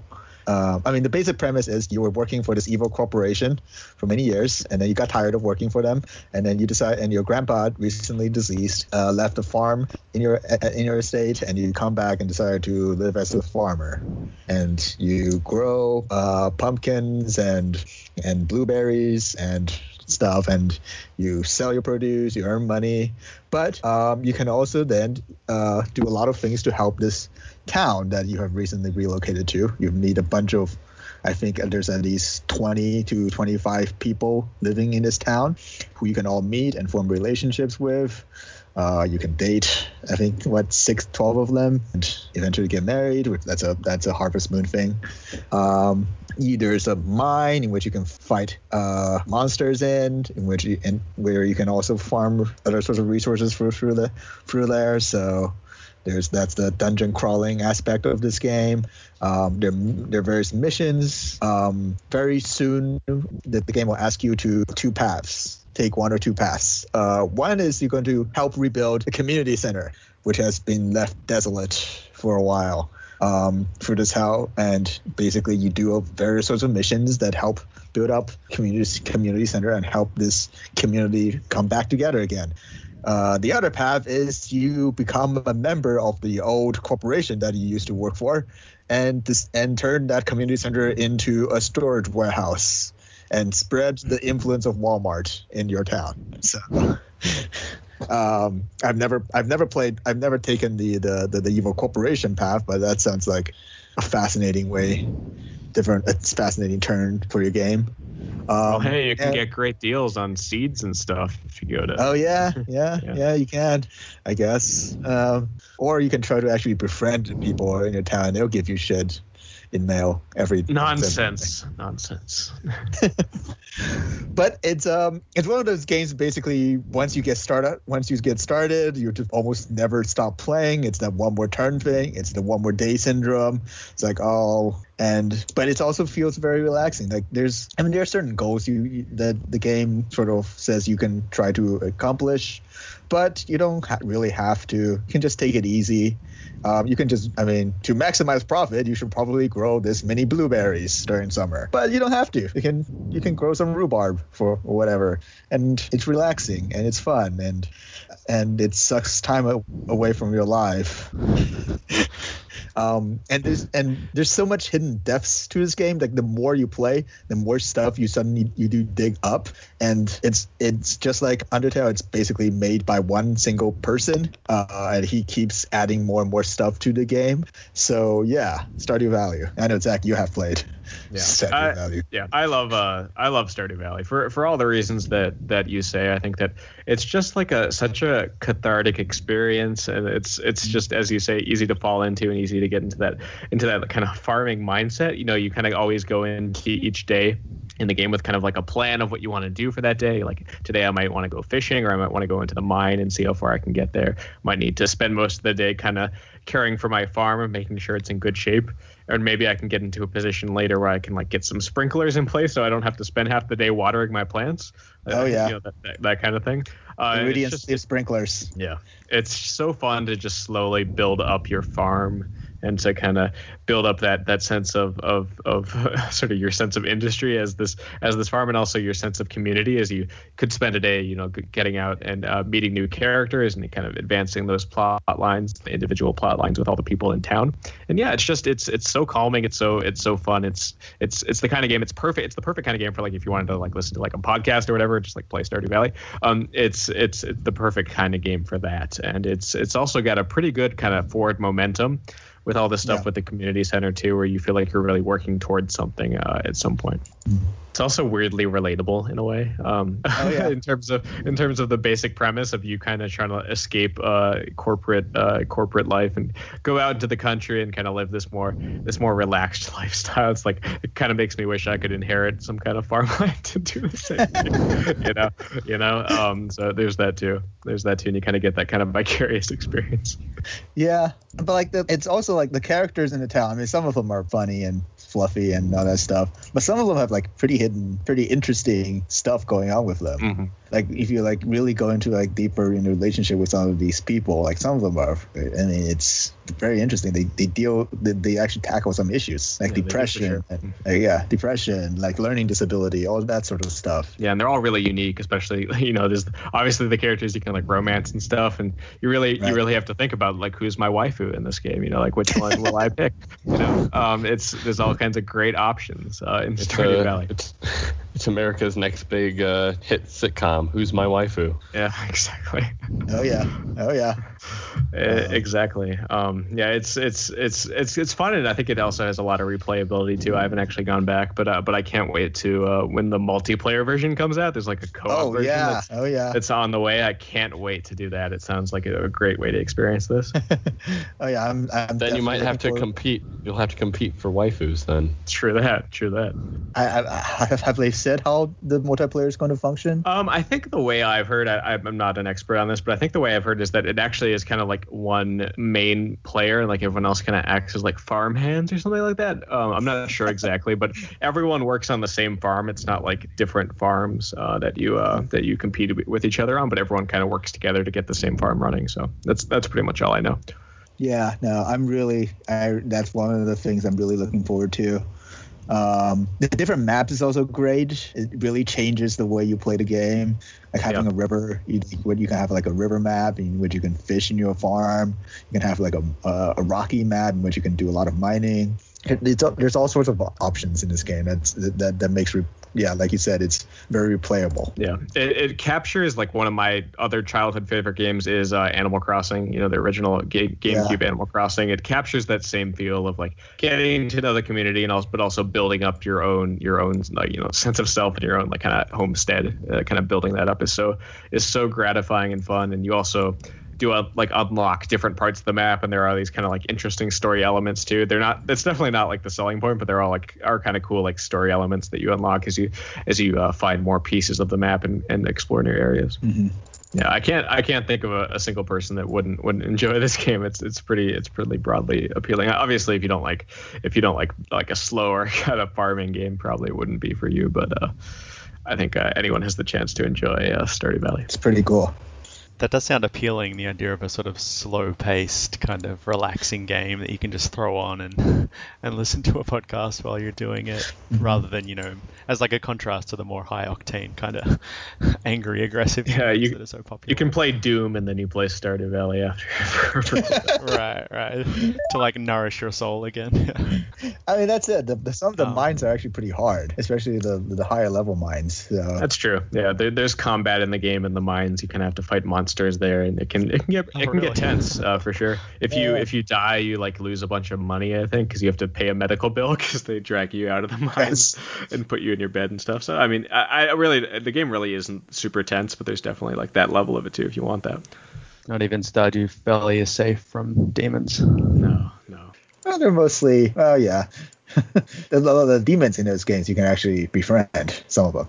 It also has that thing, same as like Animal Crossing, where like as the calendar progresses, there'll be like different holidays and things that you get to experience, one-off events that you can look forward to and kind of build up towards. So that's also fun. Don't dance with anybody. Don't try to dance with anybody in the first flower festival. Nobody will dance with you. Apparently, this is actually something I read with the multiplayer. You can dance with your like co-op friend. Oh wow, that is. So yeah, that is. Zach, may I have this dance? Oh, you may, yes. Oh. Well, it makes you feel less lonely, I guess. You don't feel as bad that no one will dance with you. All right.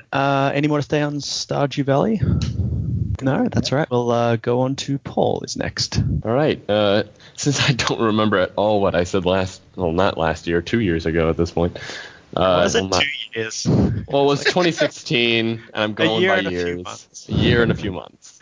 Did I say Wolfenstein: The New Order? No. Does anyone remember? No. I don't think so. Well, spoiler alert. The next one is Wolfenstein: The New Order, something I didn't write down. But I came into Wolfenstein: The New Order kind of thinking, it's going to be like a shoot-'em-up game where you shoot Nazis. It's going to be... I was kind of looking for more of just kind of like a shoot and scoot, basically, where you just shoot your way through levels and call it good. But what I ended up getting was this really cool story of like, what if the Nazis had won World War II with like super Nazi science? And it's almost kind of like a pulp movie, like Nazis at the center of the earth or something like that.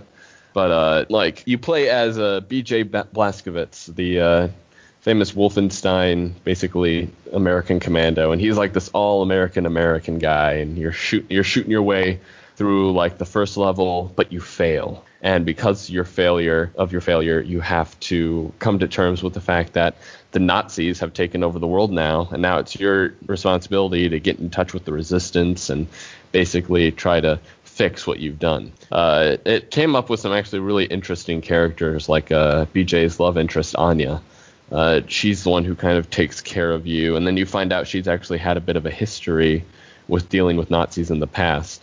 And it also of course features a lot of shooting, but it gives you options on how you want to fight your enemies. If you're like me, you're like, I'm only going in with this knife. I'm going to sneak up behind all these guys, and I'm going to slit their throats, and no one's going to be any the wiser. I'm not going to trigger any alarms. Or you could be like my friend and basically just run in guns a-blazing, double shotguns, just blasting people in the head. So it's definitely open for different play styles and offers some really interesting story too, which is always a plus for me. Did you like the second one? I have not gotten a chance to play the second one yet. All right. Go ahead. I've heard some things like that it's not as good as the original. What do you think really elevates it from kind of a generic kind of like shooter, like action, just levels, that kind of thing? I would definitely say it's kind of like you constantly hear like this inner monologue of like BJ whenever he's like in the middle of combat and things are getting really bad. He's constantly thinking of, why am I constantly fighting? Why do I constantly go on? And then it kind of looks into, it addresses the horrors that like Nazism can bring and how it affects so many people in like the worst ways. And it kind of goes into, then it's like, this is why I have to fight. I have to keep fighting because the people who can't are relying on me to do this. And because like there's a point in the, because of course like you're like, oh, we're going to the Nazi moon base, and it's all almost kind of goofy in that sense. You do go to like a Nazi labor camp, and you are seeing people like constantly dying, and it kind of hits home like kind of the horrors of basically the war when one side is completely insane. Did anyone else play it? No. I played the original, but haven't played the reboot. You can play a version of the original in the in Wolfenstein: The New Order. You like, there's a little cot you can walk up to, and then you just load up in like the old style Wolfenstein castle, and it's like Escape Castle Wolfenstein. Now I'm like, what? It's funny because like back in the day, like the first person shooters that really I guess not invented the genre, but just kind of brought it to the forefront were like Doom and Wolfenstein and Quake, and then like GoldenEye. So it's interesting that Wolfenstein and Doom have both got these kind of reboots. I don't really have a question, but like, does it relate much to the original? Is it appealing to nostalgia, or is it? Because there was this period where like World War II first-person shooters had gone out of style, and the Call of Duty and the Medal of Honor jumped into the modern era. Why do you think we're going back to World War II again? Well, I think it's kind of one of like kind of the more simpler wars. I mean, if you go back to World War I, it's like, can you tell me that the Germans really were the bad guys, or was everyone just a shitty person in World War I? And the answer is everyone was a shitty person in World War I. There wasn't really a definitive good or bad side in World War I. But then you come into World War II, where it's basically, this is a super fascist dictatorship looking to kill anyone who they deem unfit. And then you're like, well, then I just have to assume that the other team are the good guys. And it very easily establishes like a very black and white point of view of war, because that's kind of what it was. We crave a true villain to defeat. Although, during Wolfenstein 2's release, there was a bunch of people crying that their people were not treating Nazis very fairly. So, oh no, oh babies. Let's all join in the mantra of those poor Nazis. I know. They really got dealt a bad hand, you know. Good Lord. I think by all accounts, this game is definitely kind kind of beyond what you would expect it to be. It kind of is. Everything I've heard is that it's more than you would think. A kind of a Wolfenstein reboot would be. It has that level of just pure visceral entertainment, and it's definitely on my list, and I can't wait to play it. Yeah, and of course, like there is like a choice at the beginning of the game that kind of helps determine like what companions you'll have. So, just FYI. All right, we might move on then, if that's okay. Kevin, would you like to tell us about your next game? Yeah, my next game, one of my favorite games is Left 4 Dead, which is also a Valve game. It is about 4 survivors of the zombie apocalypse, and your goal is to get from one safe house to the next. And in between each safe house, there's nothing but death and destruction. And the main enemies are fast-running zombies of the Dawn of the Dead style, and aiding them are 4 other types of zombies. These are called special infected, and whatever the infection is gives them advanced powers. So you have like the hunter who can pin you and tear you apart with razor-sharp claws. You got the smoker who has this sort of prehensile tongue that can choke you up. The boomer who throws up on you and attracts other zombies to you to beat you up, and I forget the 4th one. But yeah, this is another one that does stuff, and their goal is to aid the runners in killing you before you can get to your goal. It's really important to have a good team on your side, because if you do get grabbed by one of the special infected, you can't release yourself. There's no quick time event or special item that frees you. You have to have someone come punch it off or shoot it off. So it's really frustrating when you're pinned and you look over and you see your teammate is just in a different room, like opening drawers or standing there doing nothing when you're dying on the ground. There's also the tank, which is a huge Incredible Hulk type zombie, which appears when you're doing too well for the map to allow you to continue. And that's another thing. There's a map AI director. So every time you play the game, it's a different type of layout. No 2 games are the same. So you can be running through, doing a good job, killing the special infected, the runners, and getting a good lead on the enemy when here comes the tank and he punches cars, breaks through doors, and depending on the level you're playing, one punch can incapacitate you, which brings you down, and you can't, depending on the mode you're playing, you're stuck on the ground until someone saves you. So yeah, a tank can wreck all 4 of you given the right circumstances. It's a whole lot of fun. I think you mentioned, Duncan, when you were playing, Half-Life 2, that there isn't a set story. There's a story, but it's not told to you through cinematics. You have to like search for the clues that explains what's going on. And Left 4 Dead does the same thing. There's no cutscenes that explains why the zombie outbreak happened or what the government's doing to save you. You have to read the graffiti on the walls or examine the military trucks laying around to figure out just what went on. You never find out why it happened, but you do get a grasp of what's going on in the world outside of your contained story. I got a lot of fun out of it. I've played it a lot. I'm not too much a fan of Left 4 Dead 2. I think they changed the style too much for my liking, but it's still a fun game. It's one of the only games that I've broken or scratched up too much that I went out and actually bought a second copy of. Wow. Yeah, it gets a lot of play in my house. But I haven't played it recently, but I might now that I'm talking about it. Yeah, it's a really fun game. That's definitely like a really fun, like grab your friends and get mad at each other kind of game. Because yeah, I mean, I think the only game that's kind of like made me real salty at my friends other than that has been any of the Mario Party games. But a close second is definitely Left 4 Dead, where it's usually me who's like, oh, I'm going to look through the drawers and see if there's anything to find. And my friend's getting like wailed on by a tank. He's like, shoot it! Shoot it! Oh. Yeah, I'm definitely that party member too, where like I'm falling behind constantly and just getting distracted. There might be secret stuff you don't know. Cool. And you said the story is relatively understated. Like there is a kind of backstory to why this happened, but it's not apparent. You have to go sort of seek it out. Is there much sort of characterization for your allies, or are they basically just characters for your friends to play as?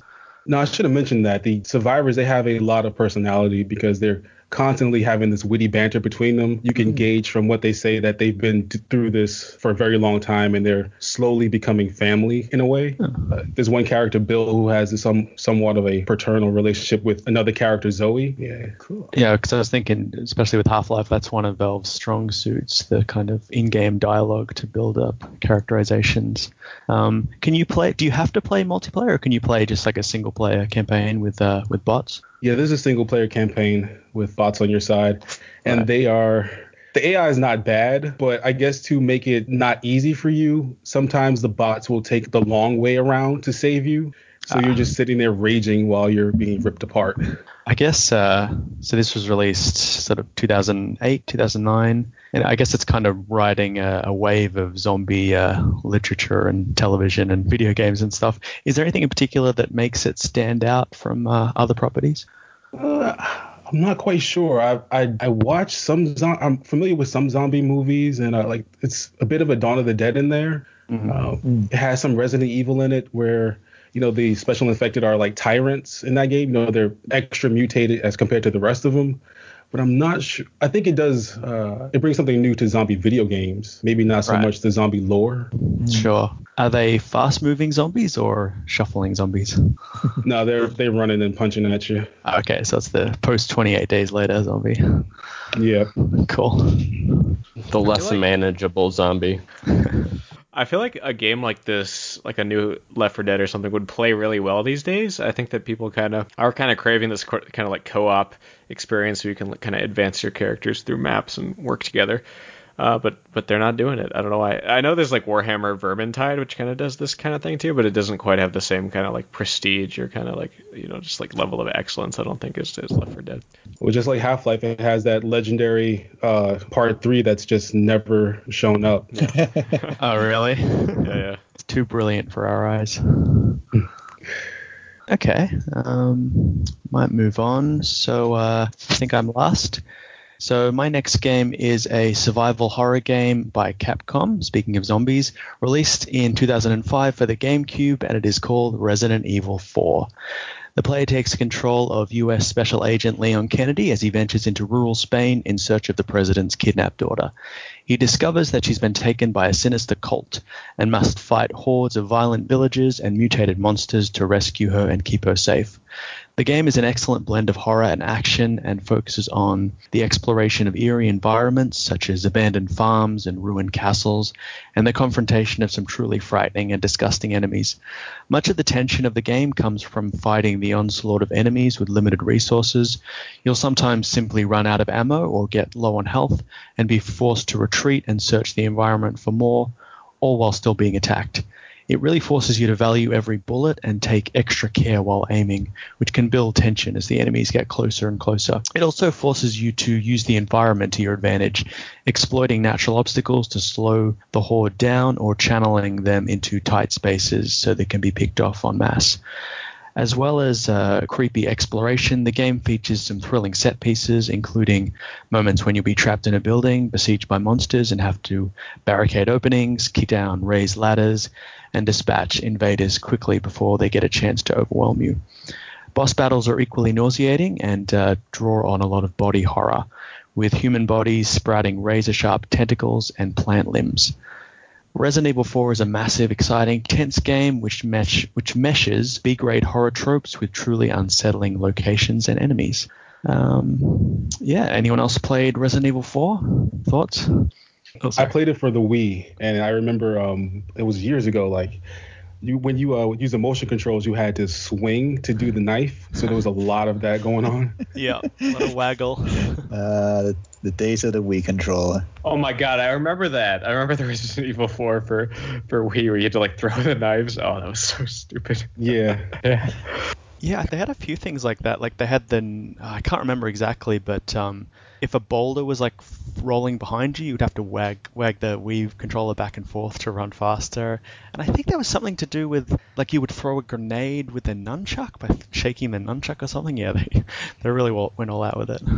I remember having a blast though because it was just so much fun. I don't know why I got really into it, but I remember also being kind of disappointed at first because it wasn't like Resident Evil like 1 through 3. It was just brand new like action based. There was not so much the puzzles that I was used to.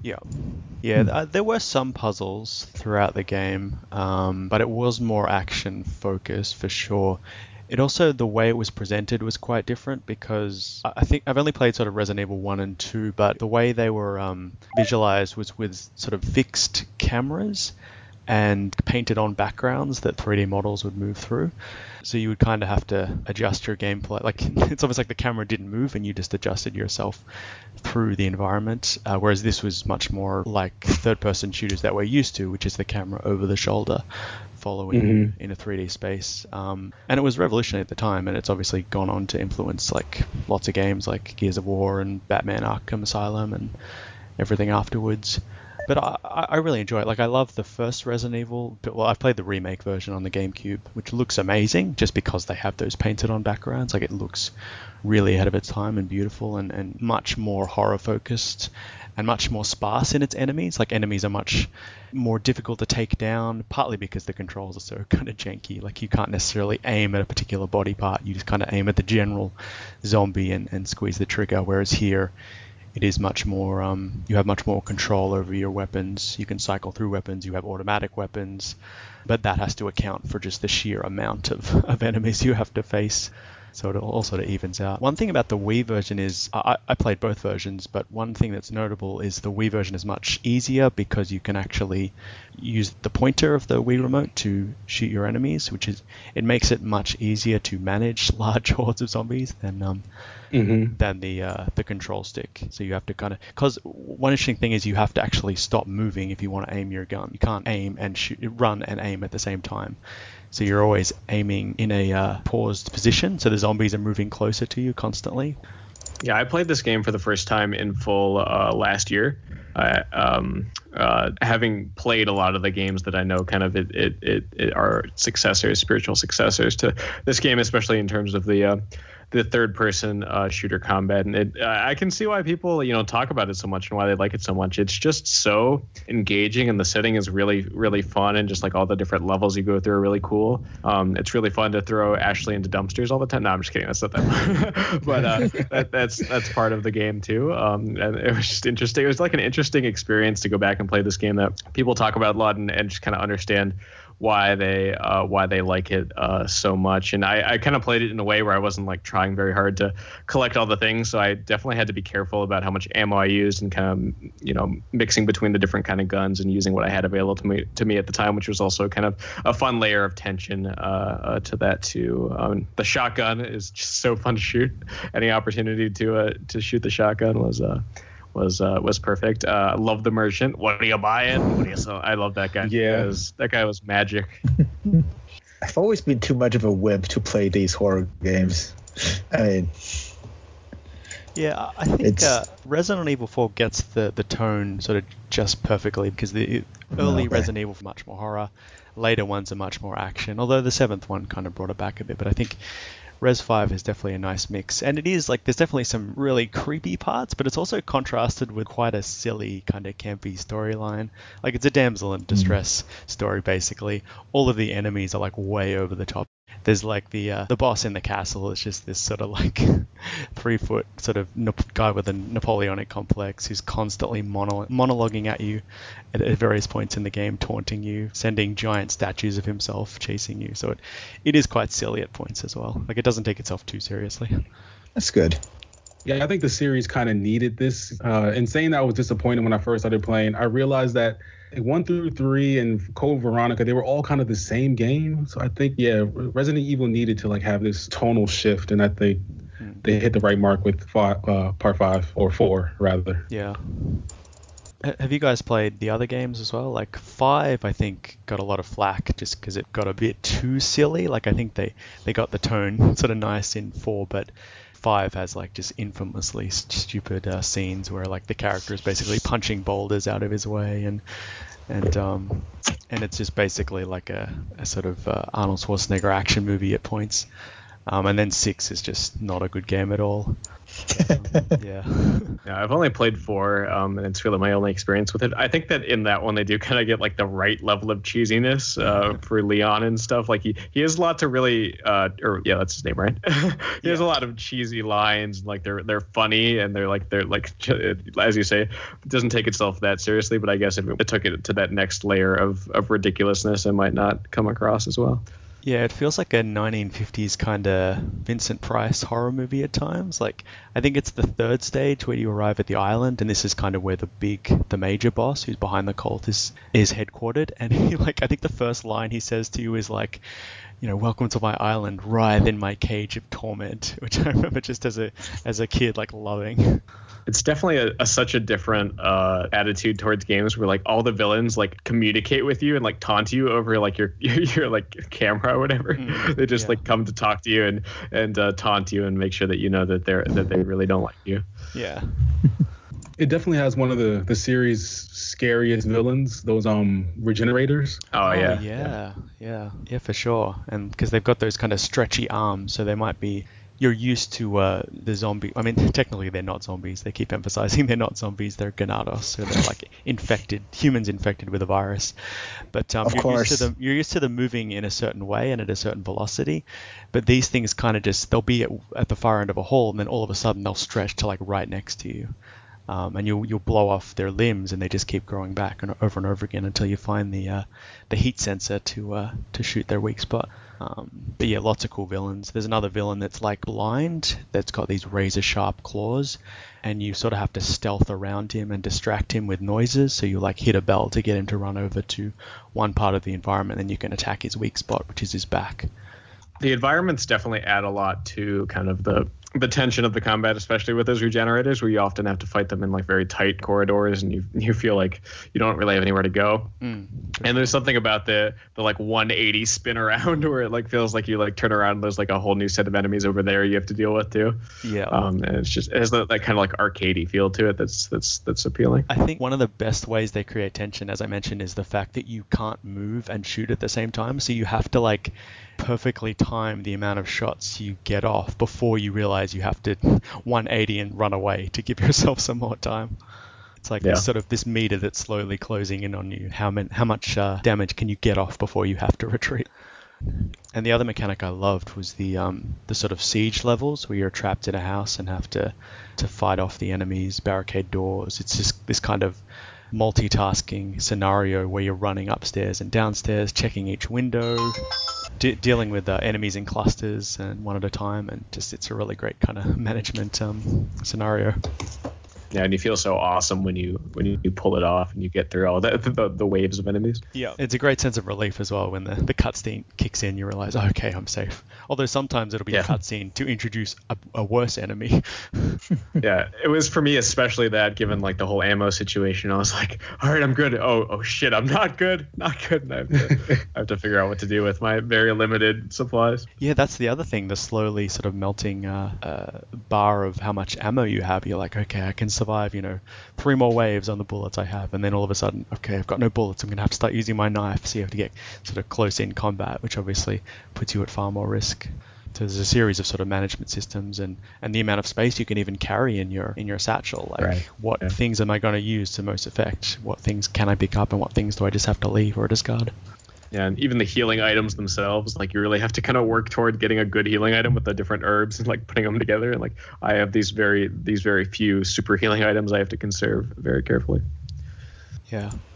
Okay, I think that's everything I had to say on Resident Evil 4. So we've got through 2 rounds. We're at 2.5 hours. Did we want to keep going, or should we just call it a night? It's up to you guys. I think we've lost a couple of our people. Yeah, there's only 4 of us left, so we might be able to maybe just rattle off our final titles if you wanted to. That works, I think. Yeah. Okay. All right. Well, okay. Zach, did you want to go next? Sure. So I won't belabor the point, but I'll say that one game that I love a great deal, and it's a more recent game that I played a few years ago that is barely a game really. In all honesty, it's one of those sort of games that is kind of more driven by the story and the dialogue and all those things as opposed to the gameplay experience. And it's a game called called To the Moon.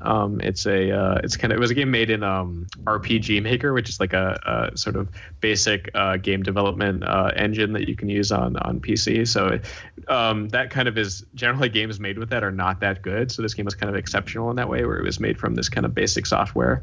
But turned out to be very good. It's very basic in terms of how it looks. It's very like sprite oriented, kind of minimalistic in that way. But it tells one of the best stories that I've certainly experienced in video games and also just in general. It's a really low key kind of story. Just to give a little bit of detail on it, it's kind of like Eternal Sunshine of the Spotless Mind, that movie, where you play as a pair of scientists in this kind of like near future sci-fi scenario where your goal and your job is to go to someone's home who is dying and to give them basically false memories, so that as they're dying they remember kind of a different experience of what their life was like, something that they might have aspired to experience that they didn't get to in their life, and they can kind of have that last fulfilling memory experience before they pass away. And there's just kind of something really compelling about that as a narrative device, and all the characters are so good. I love the two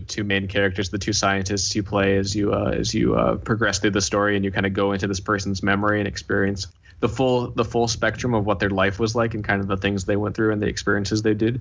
The story is kind of full of all these interesting twists and turns, and I found all the characters really intensely relatable. And I just, it's one of those rare things, I think, with any kind of narrative. There's some that once I'm done with them, it kind of like leaves this profound feeling behind. Once I'm done with it, just kind of something that sits with me and sticks with me. And this was one of those things. So yeah, it's great. It's only about 3-4 hours to experience the whole thing. Again, like really, really small on the gameplay front. There's like these little puzzles you have to do to advance to the next memory. But besides that, it's basically just like kind of walking around the various maps and dialogue and things like that. So it's great, and I would recommend it. I think it's on PC and Mac, and I think also on phones if you want to play it on like a smartphone too. Nice. All right, we've lost Katie, so we might move on to our next person, which is Bing. I think it has been forecast already, but my 5th game on the list is Undertale, which was. So back in late 2015, this game came out.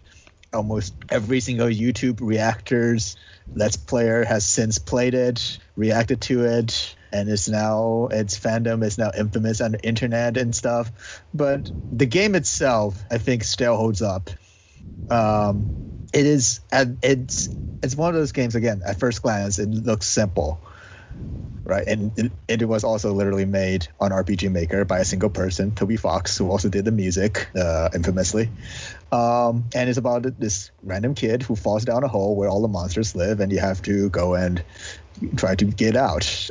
But you're given the option of, once you face these monsters, of straight up fighting them, or do some things to just eventually give them mercy, just let them go. The game actively encourages you to treat the monsters as if they're just any other person. They're just there to live in your lives, and you happen to bump into them. They are given orders to attack you, but they're not bad people. They're not just. They have all their own characteristics, their own personalities. Eventually, you'll befriend a few of them once you reach the end. And then there's a twist. You discover that the game functions in a way that it's unexpectedly. And those of you who know what that means or have already played the game knows what that means. I'm not going to spoil it, but it's just say there's a huge twist at the end, and also there's also infamously this game can be played multiple times, 2 different endings. There's the so-called true pacifist run, in which you do not hurt anybody, kill any single monster, and then there's the genocide run, in which you actively try to hunt down every single monster and murder them. And the game will remember your choices across playthroughs, meaning that if you have done a genocide run at any point in a gaming file, that the game remembers that you have done a genocide run. But yeah, so that's basic conceit. But it's the more you play the game, at first it just seems like there's a lot of fun, memey humor. It's whatever, internet humor. But the more you play it, the deeper the story becomes, and it is quite incredible how much this person was able to put into this very, very simple looking game. Yeah, this was my game of the year in 2015 when it came out. I think a big piece of it, is this just weird kind of twist to the whole situation where you have to find ways to not kill the enemies. It's just kind of like a really interesting thing that most games obviously don't do. In most games, you kill the monsters and you progress and you get XP and you become stronger. And I think this game just is so self-aware and is so aware of like all these different tropes about games and kind of calls attention to them in really amusing and interesting ways. And the characters are just so funny and so good. There's so many amazing characters in this game that you can't help but love and just build up a connection to as you play through it. And it really gives you a reason to not want to kill anyone, even like there's like main characters, but also just like the monsters themselves have so much personality as you experience more and more of them. And it's just it's weird because I had like some genuinely really deeply emotional experiences with this game at various points. Like it really hits you in unexpected ways that you really wouldn't think with a game like this. And it's both really funny, really really emotional, and really good. And those like the two things, like a game or any kind of story that can synthesize those two ideas, that's self-aware and funny, and also like really really meaningful in some ways, I think is perfect for me. And this game is all those things. I haven't played it, but the idea of a game remembering your decisions on multiple playthroughs, like it's like imprinted on the like the DNA of the game itself, is really really interesting and like slightly creepy. Like your compassion or lack of compassion changes the actual game itself, and I wonder if it I guess just how that relates to, because the game is kind of interested in internet memes and silly internet culture, and the internet's kind of glommed onto that. I wonder if that idea of not being able to remain anonymous and having your decisions sort of ripple outwards, I wonder if that is saying something about the anonymity or lack of anonymity on the internet. But you mentioned something about the notoriety of the game. Did you want to expand on that a little bit? Well, I think that's because, the fandom, the fandom has, ever since it came out, it basically erupted all of a sudden out of nowhere, because, when it came out, there was no fanfare for this game. It was this unknown, little-known RPG made from RPG Maker by this single guy. But then its popularity exploded through YouTube Let's Plays, through Twitch, and basically there's the parts in which other people hate the fandom because it has become too popular and the fandom got a bit too enthusiastic. But then there's also sort of a culture in which the fans expect you to play the way a certain way, so that like the fans would expect you to know that you shouldn't attack any of the monsters, and you need to play the first pacifist run, and then after that maybe you can try the genocide run because it's fun. But if you're actually a person who's actually playing this game for the very first time, you wouldn't know that that's what you need to do, and being told that you need to do this is not fun. And it has been, and of course there's also the parts of the fandom that gets weird about the shipping, and considering most of the characters in this game are furry monsters, we can imagine what kind of fandom that is. But yeah, so it is. I think it is a game that it's best played going in there without actually thinking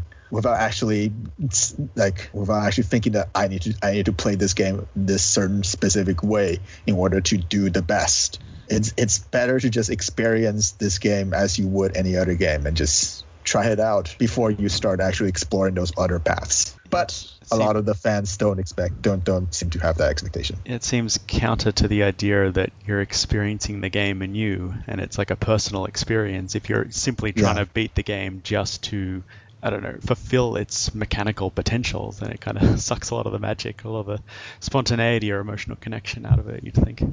Yeah, it's a weird thing because the fandom definitely kind of pushes this point too hard, but it is weird because like as a fan who has experienced the game that like there is like if you play it like a certain way, like it's going to be a better experience in a weird way, and like you want people to experience that, but you also want it to be their own experience. So it's like this weird tension. I'm sure most people that kind of try to like direct people have good intentions when they do it, but they kind of they as you say do kind of taint the experience in the process kind of inadvertently. Yeah, I guess some people might be turned off if they make a poor decision and the game suddenly becomes something that's no longer enjoyable. And I guess the people who are dictating maybe the way you should play it just want the game to be appreciated for as much as it can be. Yeah, it's a weird situation.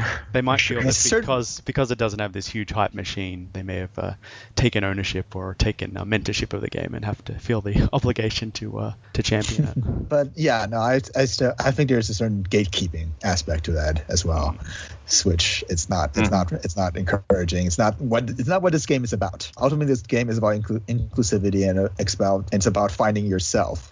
And that seems to run completely counter to what a lot of these people, these expectations. Interesting. Okay, we've also lost Paul, unfortunately, but Kevin, would you like to tell us about your final game? All right, my final game will be Warcraft 2. It is a real-time, what do you call it? It's not turn-based. It's like a real-time strategy game where you... RTS. Okay, cool. You have a unit that builds buildings, that produces other units, and then you mass an army to attack your opponent. There could be one person playing against you in multiplayer or multiple people. This game is really important to me because I probably wouldn't be on this podcast without it. It was one of the things I grew up playing that sparked my interest in fantasy, and that interest led over to A Song of Ice and Fire, which led to us being here today. Back when I first played it, the Warcraft lore has changed a lot over the years. I don't play World of Warcraft. I played a little bit of Part 3, but anyway, when I first played Warcraft 2, the game was about a sorcerer who, for the promise of power, opened a gateway to let these orcs come through from some sort of all-powerful deity. I forget his name. And that set off the conflict between the humans and the orcs in Azeroth.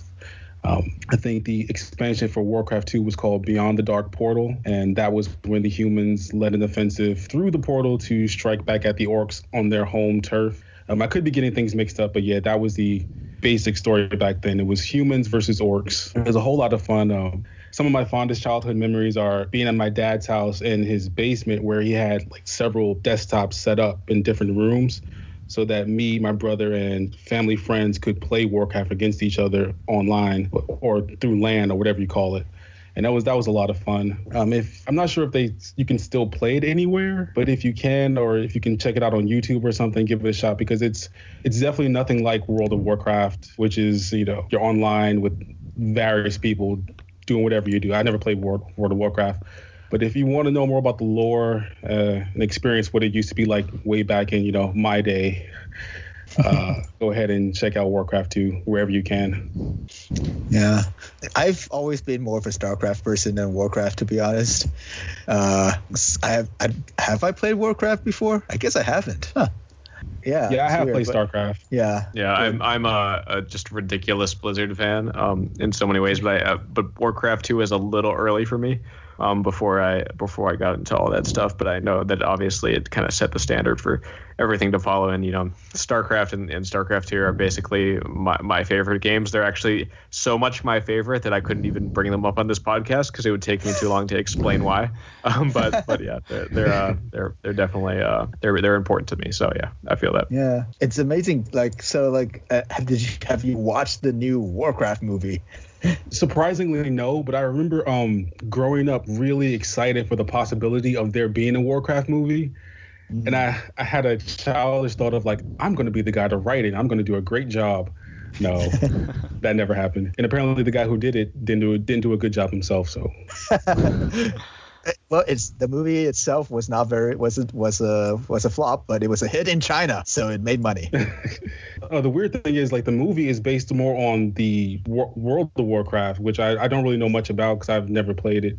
Right. The idea of can you play as orcs in Warcraft, like in the original ones? Yeah, you can choose between being a human or being an orc. So the idea of the orc as like a sympathetic character or a protagonist, would that have started with Warcraft, or would that be more Dungeons and Dragons? Because I mean, Lord of the Rings, like, they're nothing but disgusting, monstrous villains. There's no sympathy for the orcs in Lord of the Rings, I don't think. But I think it seemed to be more like Warcraft, and then things after that where they became like these, maybe not like an out-and-out good guy, but a sort of, complicated monster. You might be right. I'm not sure. I don't remember them being sympathetic in Warcraft 2, but I know going on towards like Warcraft 3 and the online game, they started having more of a gray area. They started to be more three-dimensional characters. Yeah, Warcraft 3 definitely kind of gives the orcs a sense of character and kind of shares their perspective in a way that anyone could probably sympathize with. Okay, if there's nothing more to say on Warcraft, I'll go to my last game, which is a fighting game by HAL Laboratory, released in 2002 for the GameCube, and it is called Super Smash Bros. Melee. The game features characters from Nintendo's various franchises, such as Mario, Donkey Kong, Link, Samus, Pikachu, and dozens more, facing off against each other on themed stages. While the focus of the game is fighting, the gameplay has several key differences from traditional fighting games, such as Street Fighter and Mortal Kombat. Firstly, the stages are much larger, meaning platforming plays a much bigger role in the action. Also, players can utilize various randomly spawned items such as baseball bats, laser guns, bombs, shells, mushrooms, and everyone's favorite, the Pokeball. Button combinations are much simpler than other fighting games, usually involving only one button and a direction key. Finally, rather than having health bars, players have damage meters, which increase the distance a player is flung when hit, until they are cleared from the screen entirely and lose a life. The combination of random items, platforms, changeable environments, and up to 4 competitors can make for incredibly chaotic, nail-biting, ridiculous, and most of all, fun fights. It feels like literally anything can happen, which makes it perfect for local multiplayer. I also enjoy the compilation of Nintendo lore, iconography, and music all mashed inexplicably together. And I think I picked Melee just because it's probably the game I've sunk the most hours into and still play to this day. But any of you guys played any of the Smash Bros. Games? Yeah. I mean, yeah. Ambivalent, yes. I mean, it's Smash to Smash, right? You play with your friends. It's kind of fun. Yeah. I played it a decent amount as a kid. I think I was always terrible at it, to be honest. I've never been good at fighting games at all. It's always been like one of my weakest spots in video gaming. I've just always been terrible. But there was always something appealing, especially as a kid, about like this like all-star cast of Nintendo characters coming together. I thought that was always just something that was really cool and something that I have always liked about Smash and about other games that kind of do that same kind of thing.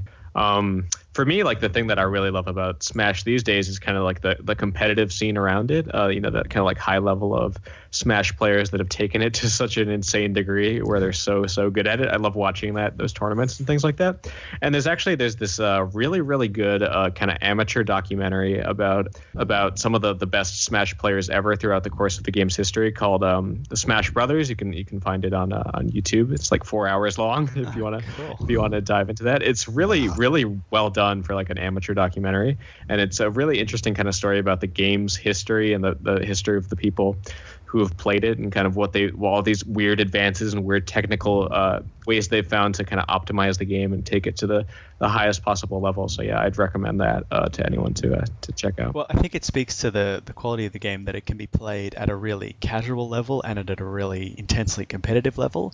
And there are actions that you discover. I mean, when you watch some of these videos, they're incredible. They're doing things you didn't even think were possible in the game, and there's a level of precision that they've perfectly, got the hitboxes and the timing of every jump, every attack down to like a microsecond that they can use it to maximum effect. That's really impressive. There's that famous clip of the wombo combo thing, which routinely gets sewn into memes all over, or YouTube videos all over the place to express just kind of this amazing reversal of fortune or something. Yeah, I think it works at a whole different range of abilities and is still fun. I can only play Marth. I was only ever good as Marth. Right, yeah. Everyone's got their favorite character, yeah. Yeah, mine was Zelda. Was my favorite. I think mine's usually Link or Pikachu. Pikachu's a bit of a cheat though, because he can bring down that thunderstorm that kind of, especially when you're playing multiple competitors, you can sort of hit them all at once while they're in the air. You got to use it every advantage you can. Yeah, mine was Yoshi. I used to like sitting at the edge of the level and sucking people up and then pooping them off the side in the egg. I hate Yoshi so much. Yeah. There's something so cool about the map that's kind of distinct from all the maps that's distinct from typical fighting games, where you really have to be careful about the edge, right? That's a whole aspect of it, just kind of guarding the edge and finding ways to knock people off it. And obviously, as you increase your percent, you're more likely to be knocked farther away and making it more difficult for you to get back on the level. It's just like a really cool expansion of the gameplay that I think is a big reason why it has had such a long life as a game. Yeah, and I think I'm like you, Zach. I've never really been that into fighting games, and I think part of it was just the combinations. It almost seemed like homework, like you had to figure out all these attacks in advance in order to weave them together into something effective, and it was such a limited kind of arena that there was really no place to go. Whereas because the levels are so big in Smash, you can sort of use them more tactically. There's a couple of different elements that maybe if you're not good at one aspect of the game, you can sort of lean into another aspect. It definitely brings on the kind of the sadistic side of you. Like if someone's having a hard time, you can really give them hell. If they're continually trying to get back onto a ledge, you can keep throwing mines on the ledge, or kicking them back into the abyss, or if you're losing, you might get an item like the fan and just get them trapped. A lot of fights have broken out over Smash Bros matches. But I think that's all I've got to say on Melee. So I think that's everything. We've gone through all our games. Just as way of conclusion, is there anything you guys are looking forward to this year in terms of gaming, or any titles you're looking forward to? Well, it's not so much a game, but I am kind of sort of looking forward to the Tomb Raider movie. All right. Didn't they just release a new trailer for that? I haven't seen that yet. Yeah, they did, and it looks exactly like the game. Interesting. Yeah, it would be cool to get like a actually good video game movie. That would be nice. One day. So I hope this turns out to be maybe that. We'll see. Has there ever been a good video game movie? Like, I heard Silent Hill was okay, but they're all pretty much, they all just don't seem to work. Yeah. I think I was gonna say Silent Hill. It's Silent Hill, yeah. To me, like Scott Pilgrim is probably the closest to me, but it's obviously not based on anything. But it works with those tropes really well. And isn't it kind of like this new Jumanji movie in the original? Isn't that like some kind of like video gamey thing? I haven't seen either. It's a fake board game. Board game, right? So gaming in the broader context. Yeah, I guess. It wasn't even a real board game. Yeah, it was a book. Right. Well, maybe someday. I can't think of anything that's really been remarkable. Well, let us know in the comments if there's any decent video game movies we should check out. I think for me, there's some games I'm obviously looking forward to this year, but I'd actually really like to push this year to play some of these games that I haven't played that I feel like I really need to, like Half-Life and like BioShock, which I haven't played ever, so any of them. So I'd like to do that. Dead Space, I'd also really like to play the Metro games. Like all these games that I would really like to push myself to play this year that aren't really like that big of a time investment. I just need to get in there and play this. XCOM, absolutely, I'd love to that this year. I'm not sure there's anything I'm looking forward to as well.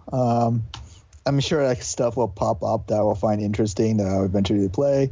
There's a new Paradox game called Surviving Mars, which might look interesting, but I'm not sure there's anything else. I'm really. Have any of you played this game called There Are Billions? No, haven't played. I've seen a bunch of stuff about it, but haven't played yet.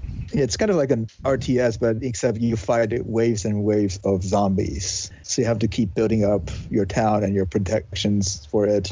It's kind of like a steampunk zombie fighter RTS. Yeah, it actually looks really good. A lot of people talk about how like the RTS genre is kind of dead at this point. Like they're not really making a lot of good games for it anymore, but this one seems pretty cool, and I'll probably check it out. I feel like for me, like that survival element would get repetitive after a while, but I guess it's still in development, so they might add some other game modes and things like that to make it more replayable. Right. Yeah, the only game I'm looking forward to in the short-term future is they're porting Donkey Kong Tropical Freeze to the Switch, which is a Wii U game, but I never got to play it because I never had a Wii U, but I'm looking forward to that. I'm hoping they port a couple other games from the Wii U, like Mario World 3D.